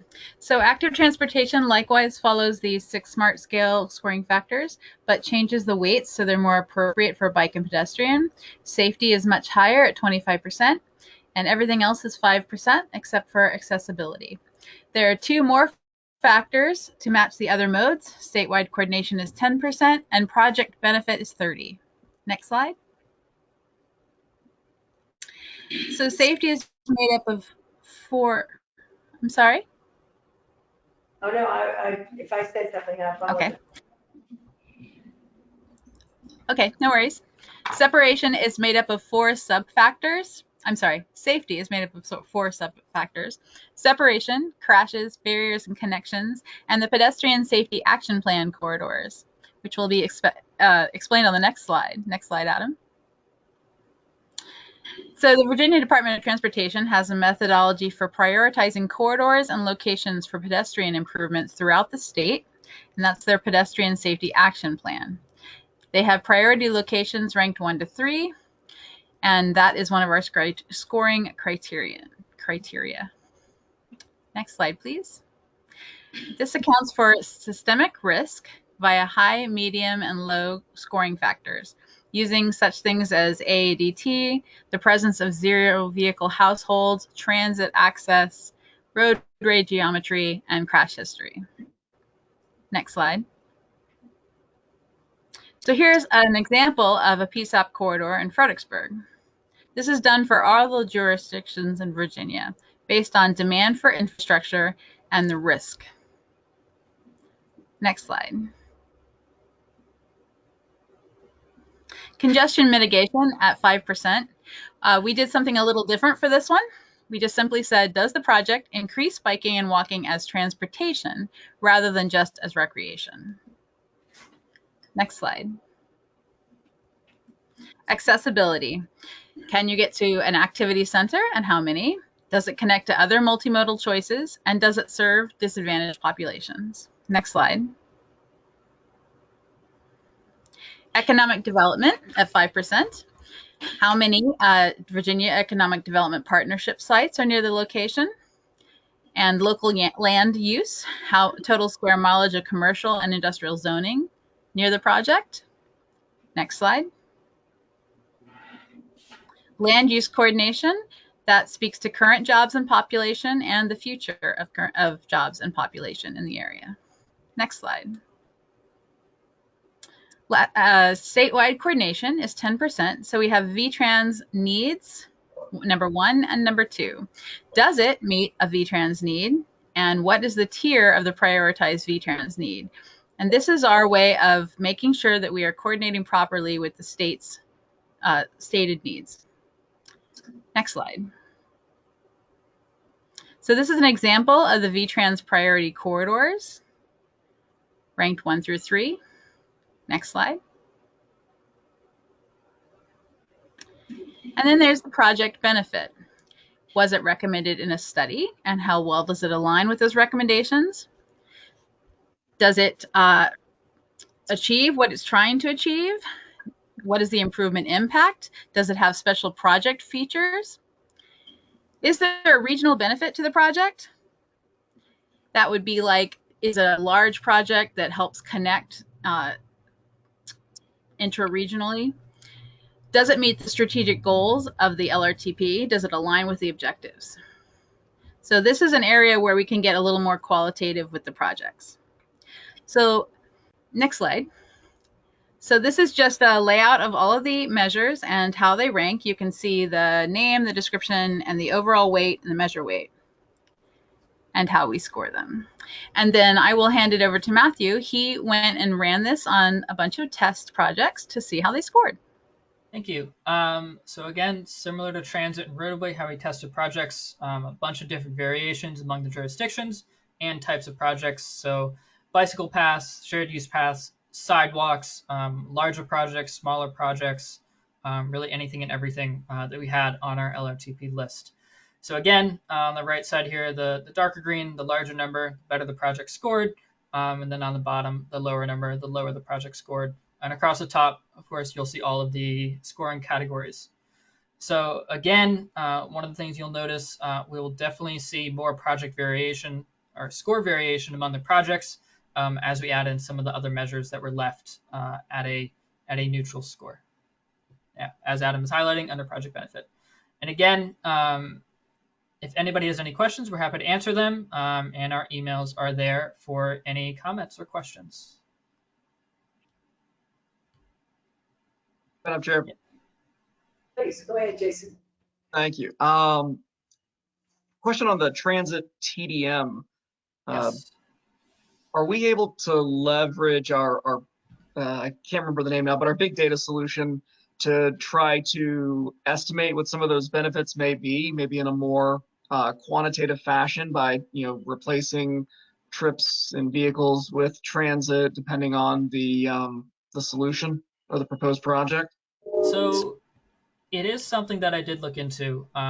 However, one of the things, Streetlight does have a metric for transit. However, for our region, because Fred is such a small system comparatively to the other ones that they have, they don't incur much data from their system for Fred Transit.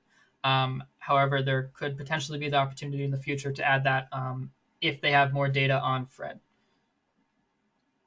Got it. All right. Thank you.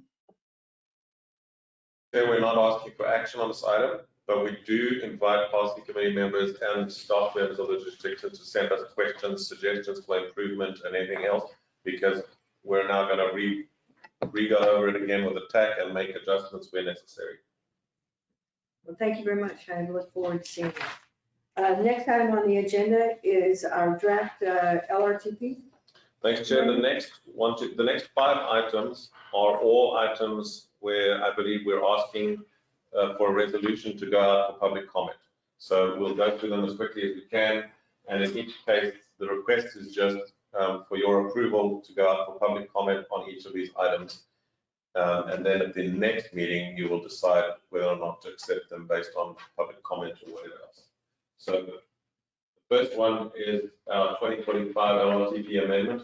In this particular case, this item, all we're doing is adding in things which have been requested to add in because they've now come up. So it's really a minor amendment of the 2045 Llcp. You can see the draft is in your pack again.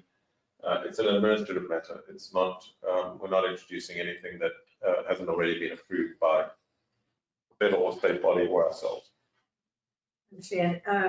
Just remind people that it's required for us to have a 30-day comment period. Do you have a motion to approve? I'll move resolution 2124. Thank you, sir. Second. Second. I have a motion and second. Any discussion? All who approve, say aye. Aye. Aye. Thank you. Aye. Say nay. Any abstentions? Chair votes aye. Motion passes. Next one, transportation alternatives. Ms. Carrie Barber. Hi, this is a resolution allocating a transfer of transportation alternatives funding for UPC 113561 for Flatford Road Sidewalk project in northern Stafford County. Madam Chair, I'll turn it over to you for a motion. Do I have a motion to approve? I move for 21-25. Second.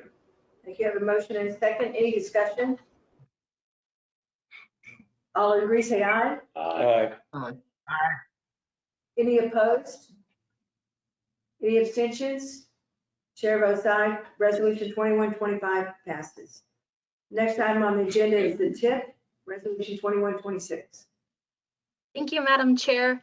We're seeking action to initiate public comment period to amend the TIP. In mid-March, we received a request from DRPT to include STIP ID RACS001, which relates to paratransit vehicles.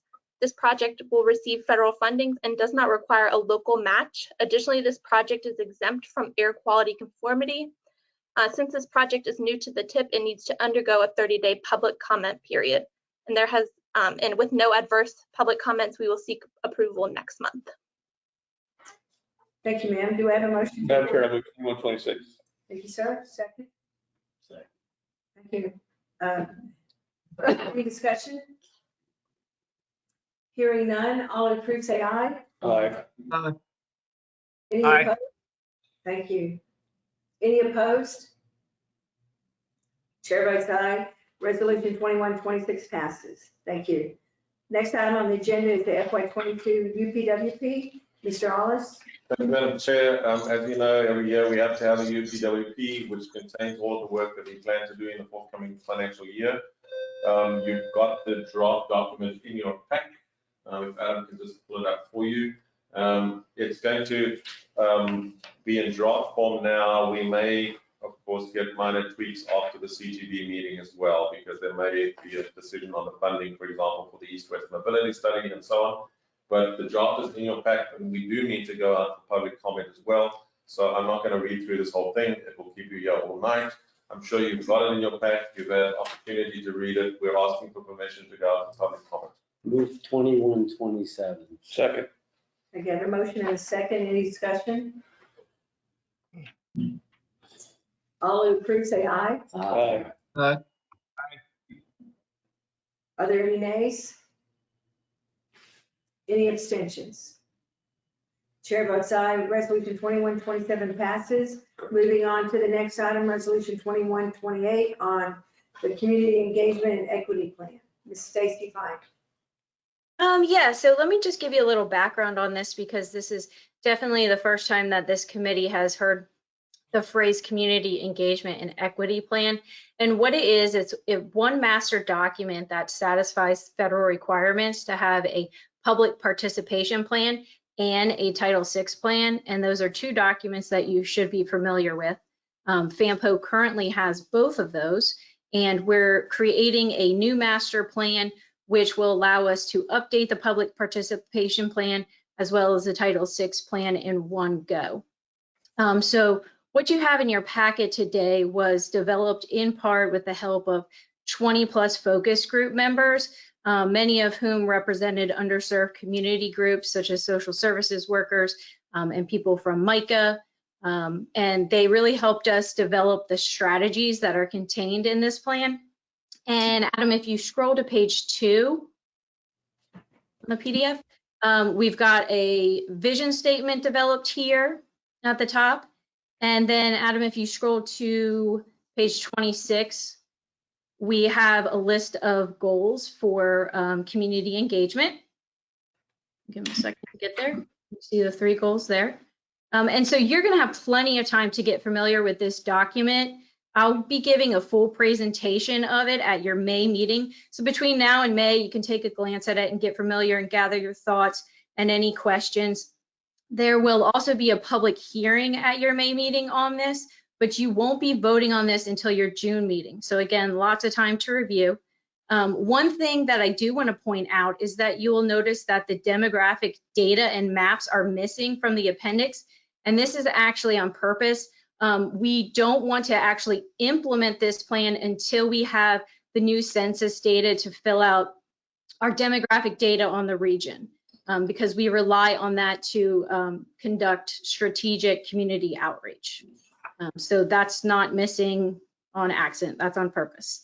And just a couple chapters to call your attention to. Adam, if you can go to the table of contents. Yep, thanks. The chapter called Equity Plan has 2 sections. The first section gives an overview of civil rights and other non-discrimination laws we follow. So you'll want to glance at that and get familiar with what do we have to do and what do we do to adhere to those. The second section details what FAMPO staff and committee members currently do and will do going forward to ensure compliance. And those are things such as conducting an equity analysis of our transportation plans and providing resources that lower the barriers to public participation, such as translation services. And then also there's a chapter called Community Engagement Plan, and this serves as the same function that our public participation plan did. And the following sections under the Community Engagement Plan convey the community engagement strategies that staff will implement and how they will measure the effectiveness of those strategies. And so that's about all I'll give you. I won't overwhelm you tonight. I know it's been a long meeting, but during the public comment period, we are asking for you to approve that today. It will be 45 days long. It's a little longer than the normal 30. We're required to have 45 days. And during public comment time, we are going to distribute flyers to the library. There should be some on the table there in the meeting room. Please take those and help us distribute those in your offices if you're interested. We'll also host some live Q&A sessions on social media. And we have web pages with videos showing how to review the document and how to provide comment. And lastly, we actually have web pages on all the documents that we've asked you to put out for public comment tonight. So go ahead and check out the FAMPO website under public involvement and you'll be able to find those resources. Back to you, Madam Chair. Thank you. Do we have any comments? Yeah, great work, by the way. That's pretty, a lot of time and effort on that. But I'll move 2128. Just one quick, what does equity mean in this? I am so glad you asked that. So equity is tossed around a lot with equality. So providing an equal opportunity is not the same as providing an equitable opportunity. So when we talk about equity, you can always substitute the word fairness. So that's kind of an easy way to remember the difference. So equality is equal, equity refers to fairness. So if we have an equal opportunity to attend the meeting, everyone can go to the meeting, no one's restricted. But if we're providing an equitable opportunity to go to the meeting, then some people who come to the meeting who might not speak English as their primary language, then we're providing a resource to allow them to fully participate. Does that make sense? Maybe. I guess I have to see the whole plan, how it's laid out. Yeah, there is, and if you read the plan, I do start off, there's actually a section that says what is equity. So are you saying that with that example, will we provide interpreters now at meetings? Yeah, actually, we are required to, yes, by federal law, if we have a request to do so. And I'm sorry. Well, I'm saying there's so many different languages. How do you know? If it's requested, we're required to. So they would have to ahead of time request whatever unique language it may be in. Yeah, if requested, we will. Okay. Good, thank you. If requested, we are required to. If requested, we are required to. We will. Do I have a motion to approve resolution 21? I move, Madam Chair. Thank you. Do I have a second? Mr. Budenheffer, would you like to second it? Second. Thank you, sir. I have a motion and a second. Do we have any discussion? Hearing none, all approve, say aye. Aye. Aye. Any nays? Any abstentions? Chair votes aye, motion passes. Great. Resolution 2128 passes. My apology for not saying it.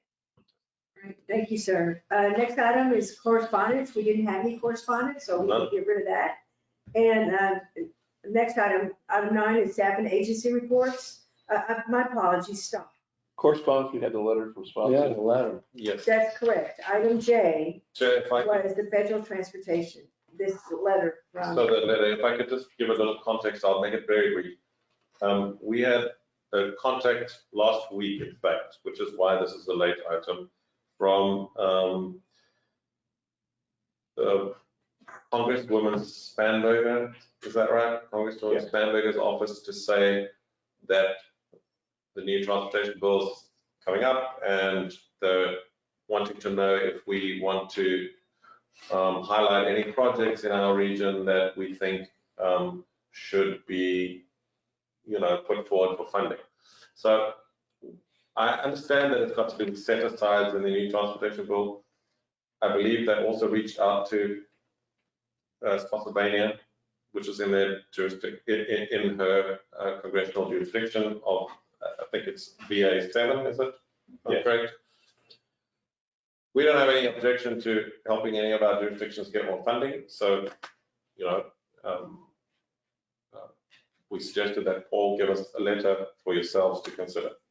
We then also took some initiative as the staff. We contacted the congressman for Virginia District 1, which is the other half of FAMPO's jurisdictions, to ask whether they were doing a similar thing, because we'd heard nothing from them. And we only last week got this surprise phone call email from Congresswoman Spanberger's office. And the response, forgive me if I don't quote the language exactly correctly, but the response we got was that because it's a last minute thing, basically, I'm not quoting verbatim, I'm just giving my précis of it. Congressman for District number 1 is not going to be engaging in set-asides for this kind of process in his jurisdiction this time around. So would we still like to meet with them? So we're going to follow up with him this week, but we're not sure if there's any point if his jurisdiction is not going to be inviting us to give a list of projects that we think should be supported.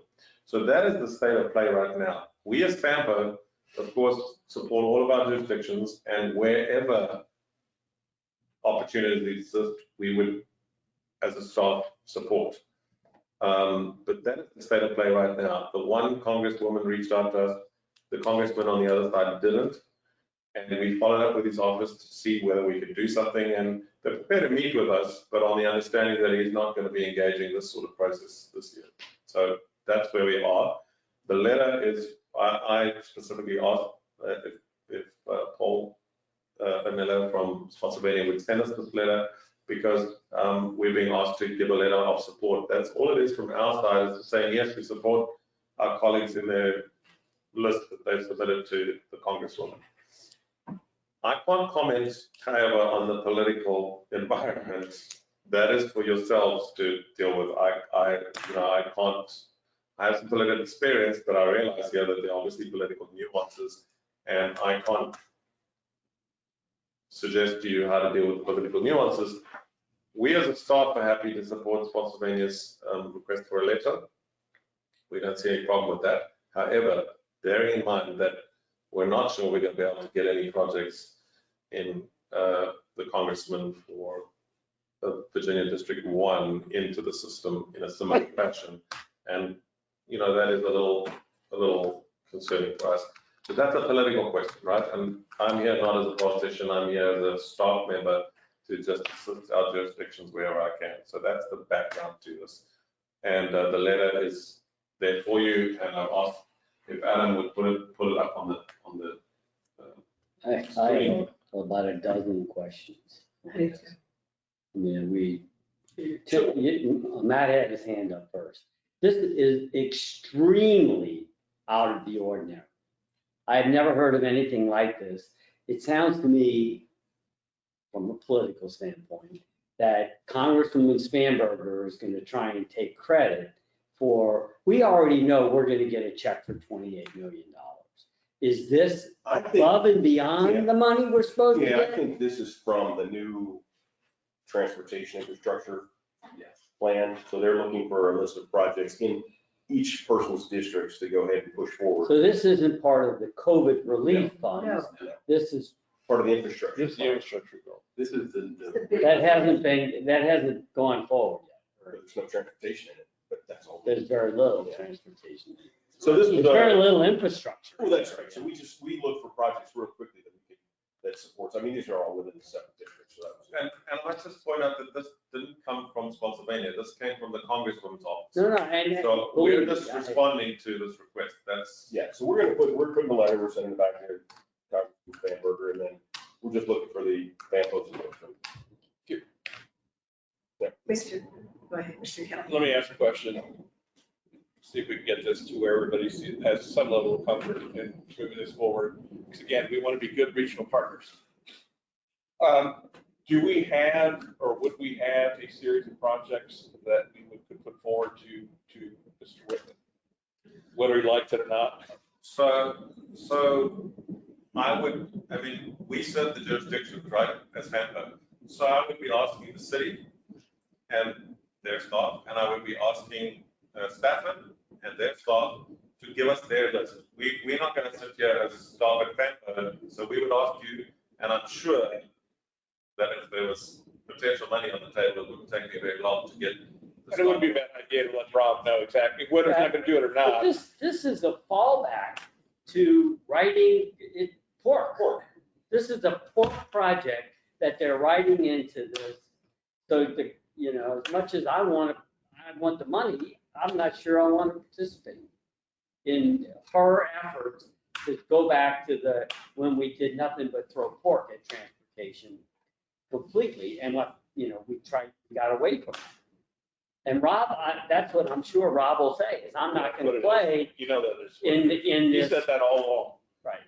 And I don't disagree with him per se, but I mean, they waved that little check in front of you and we looked,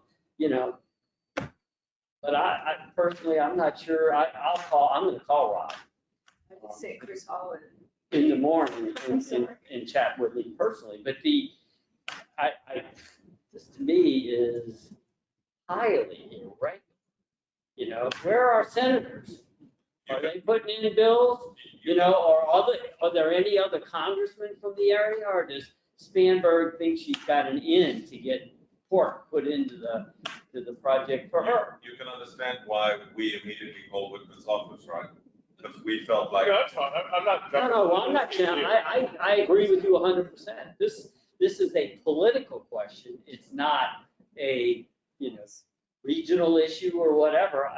Personally, I think if Spotsy wants to go in with a letter, that's fine. I just don't know why FAMPO as a region should go into it, especially when we have a Republican congressman who abhors any of this pork type push out there and buying votes, and we have another one who doesn't care if she buys votes with extra money that comes from. So, Ian, this is Bob Schneider. Just to clarify, so this is the transportation infrastructure package for the legislative cycle. Both the House Republicans and the House Democrats have adjusted their caucus rules to permit the submission of project listings. I believe they are limited to, it's either 10 or 15 project submissions per district. So there are 10 to 15 on a cap for all 435 congressional districts.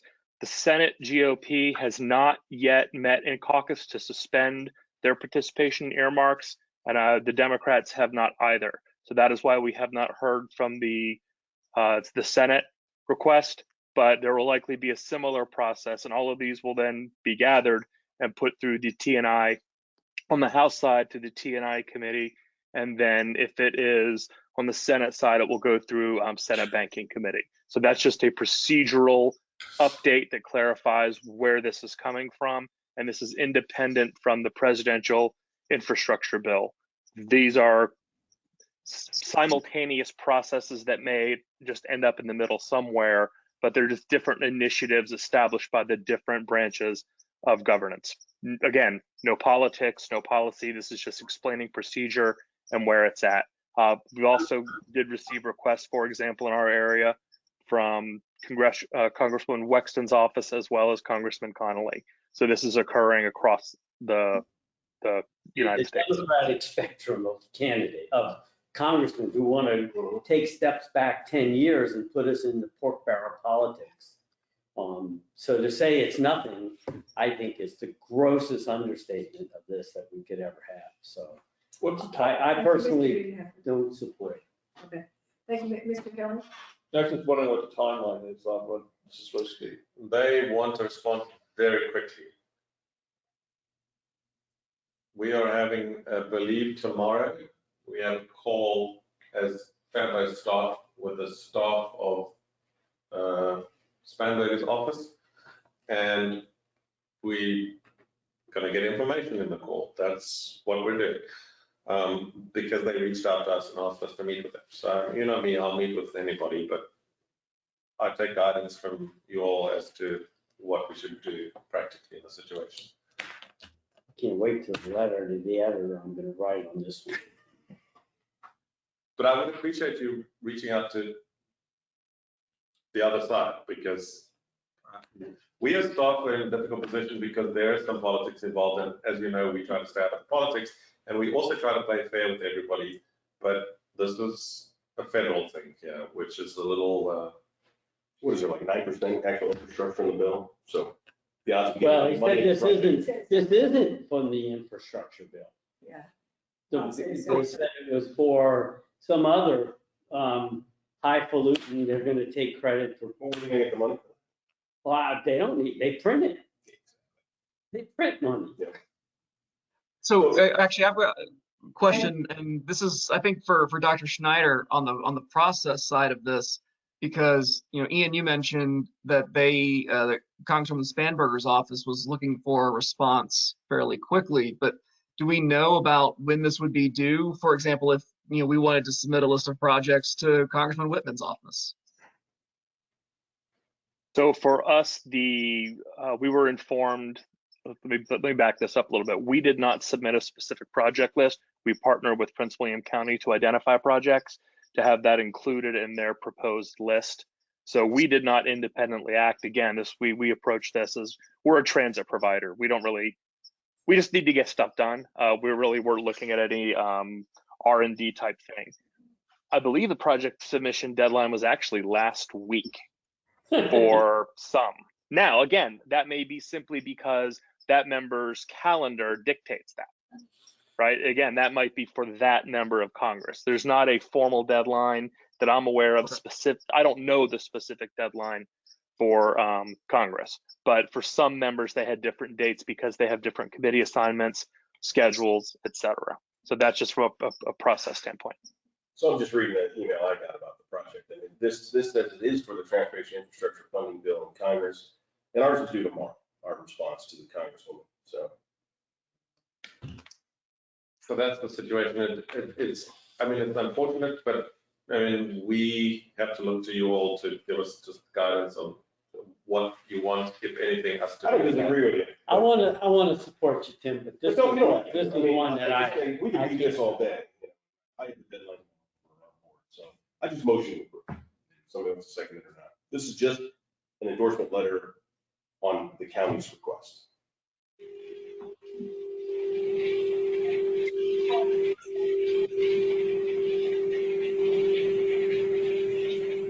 Sorry, folks, if you're not speaking, if you could just turn your microphone off.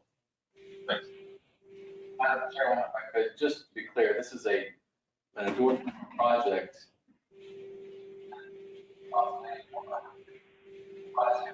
pursued by other localities, and 2 localities rejected our request for endorsement of smart scale project. The same project. Having said that,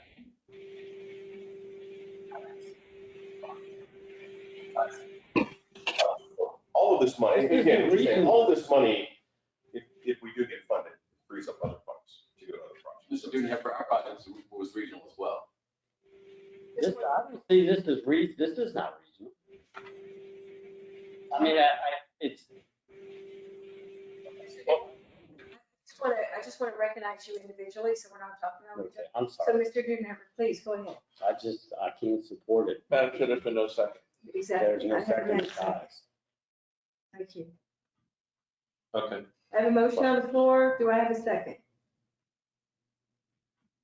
Hearing none, the motion fails. Any discussion? besides what we've already said? No.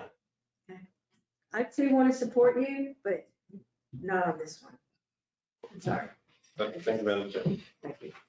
All right, next item, going back, I mentioned earlier, there's no additional correspondence. Correct. Item 9 is the staff and agency reports. Do we have any staff and agency reports besides what we haven't heard today that we need to talk about? Nothing new that I additionally need to report at this stage from staff report side. I don't know whether agencies have got anything that they wish to add. Yeah, I specifically wanted to ask Ms. Parker, because I like to call her out, or not you out, ma'am, but VDOT, do you have any agency report you wish to bring to us? Yes, I actually do.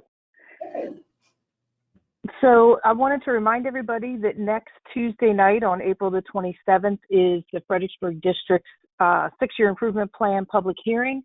I do know that that conflicts with some board meetings around the district, and we do apologize. Unfortunately, the secretary's calendar dictates that. We provide the best dates, but she has to put them in where she puts them in. So the public hearing is all virtual.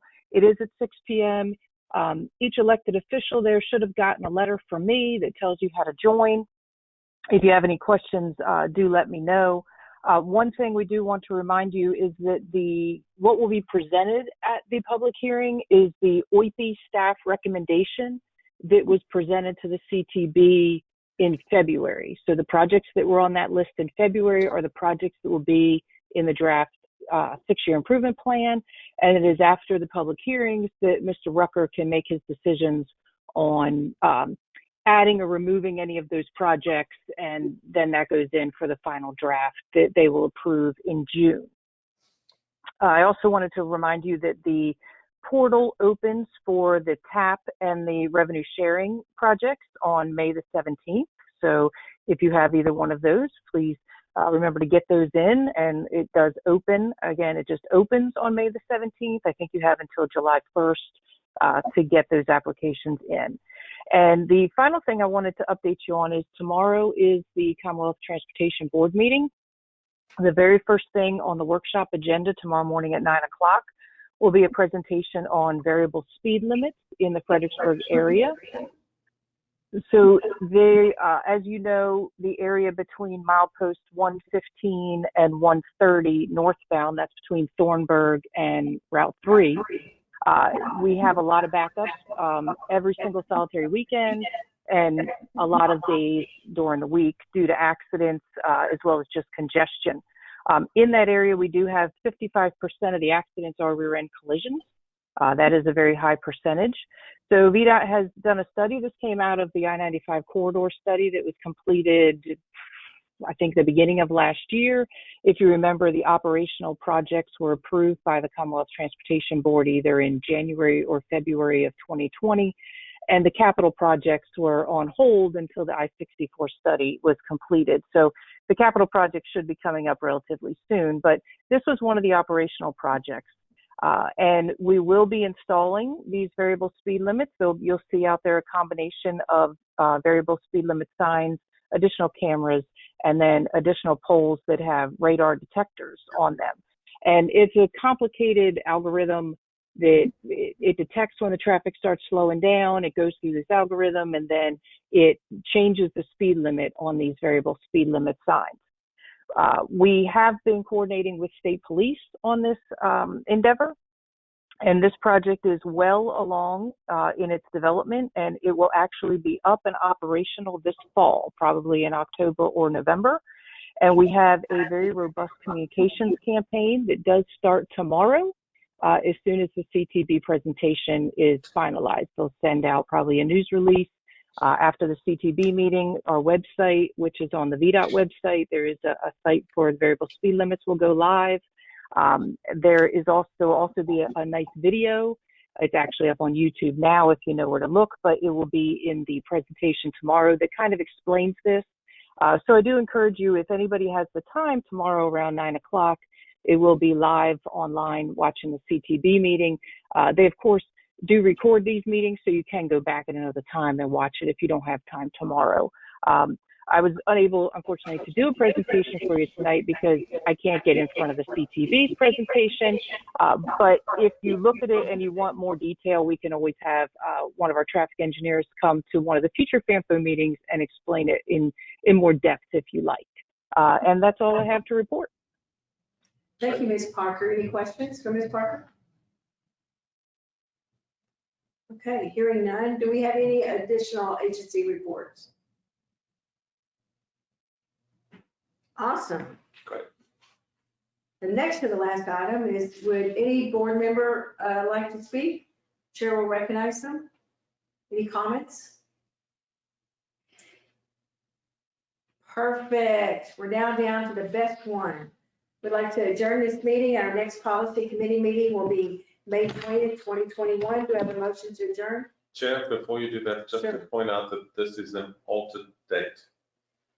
People must just be aware that the date in your calendar that was sent at the beginning of the year does not reflect this date. And the reason we have requested a change in the date is to give the 30 days notice period so we don't have to do double meetings next month and bring it back twice. We don't want to do that. So if we can adjust this date to May the 20th at 6 p.m., it means you only have one meeting per month instead of two. Thank you, Mr. Wallace. I forgot that we were doing that. Do I have a motion to adjourn? So moved. Second. Thank you all. This was a great meeting and we did a huge amount of work tonight. I don't know whether you realize, but thank you very much. All in favor, say aye. Aye. Any nays? Thanks, everybody. Thank you. Have a good evening.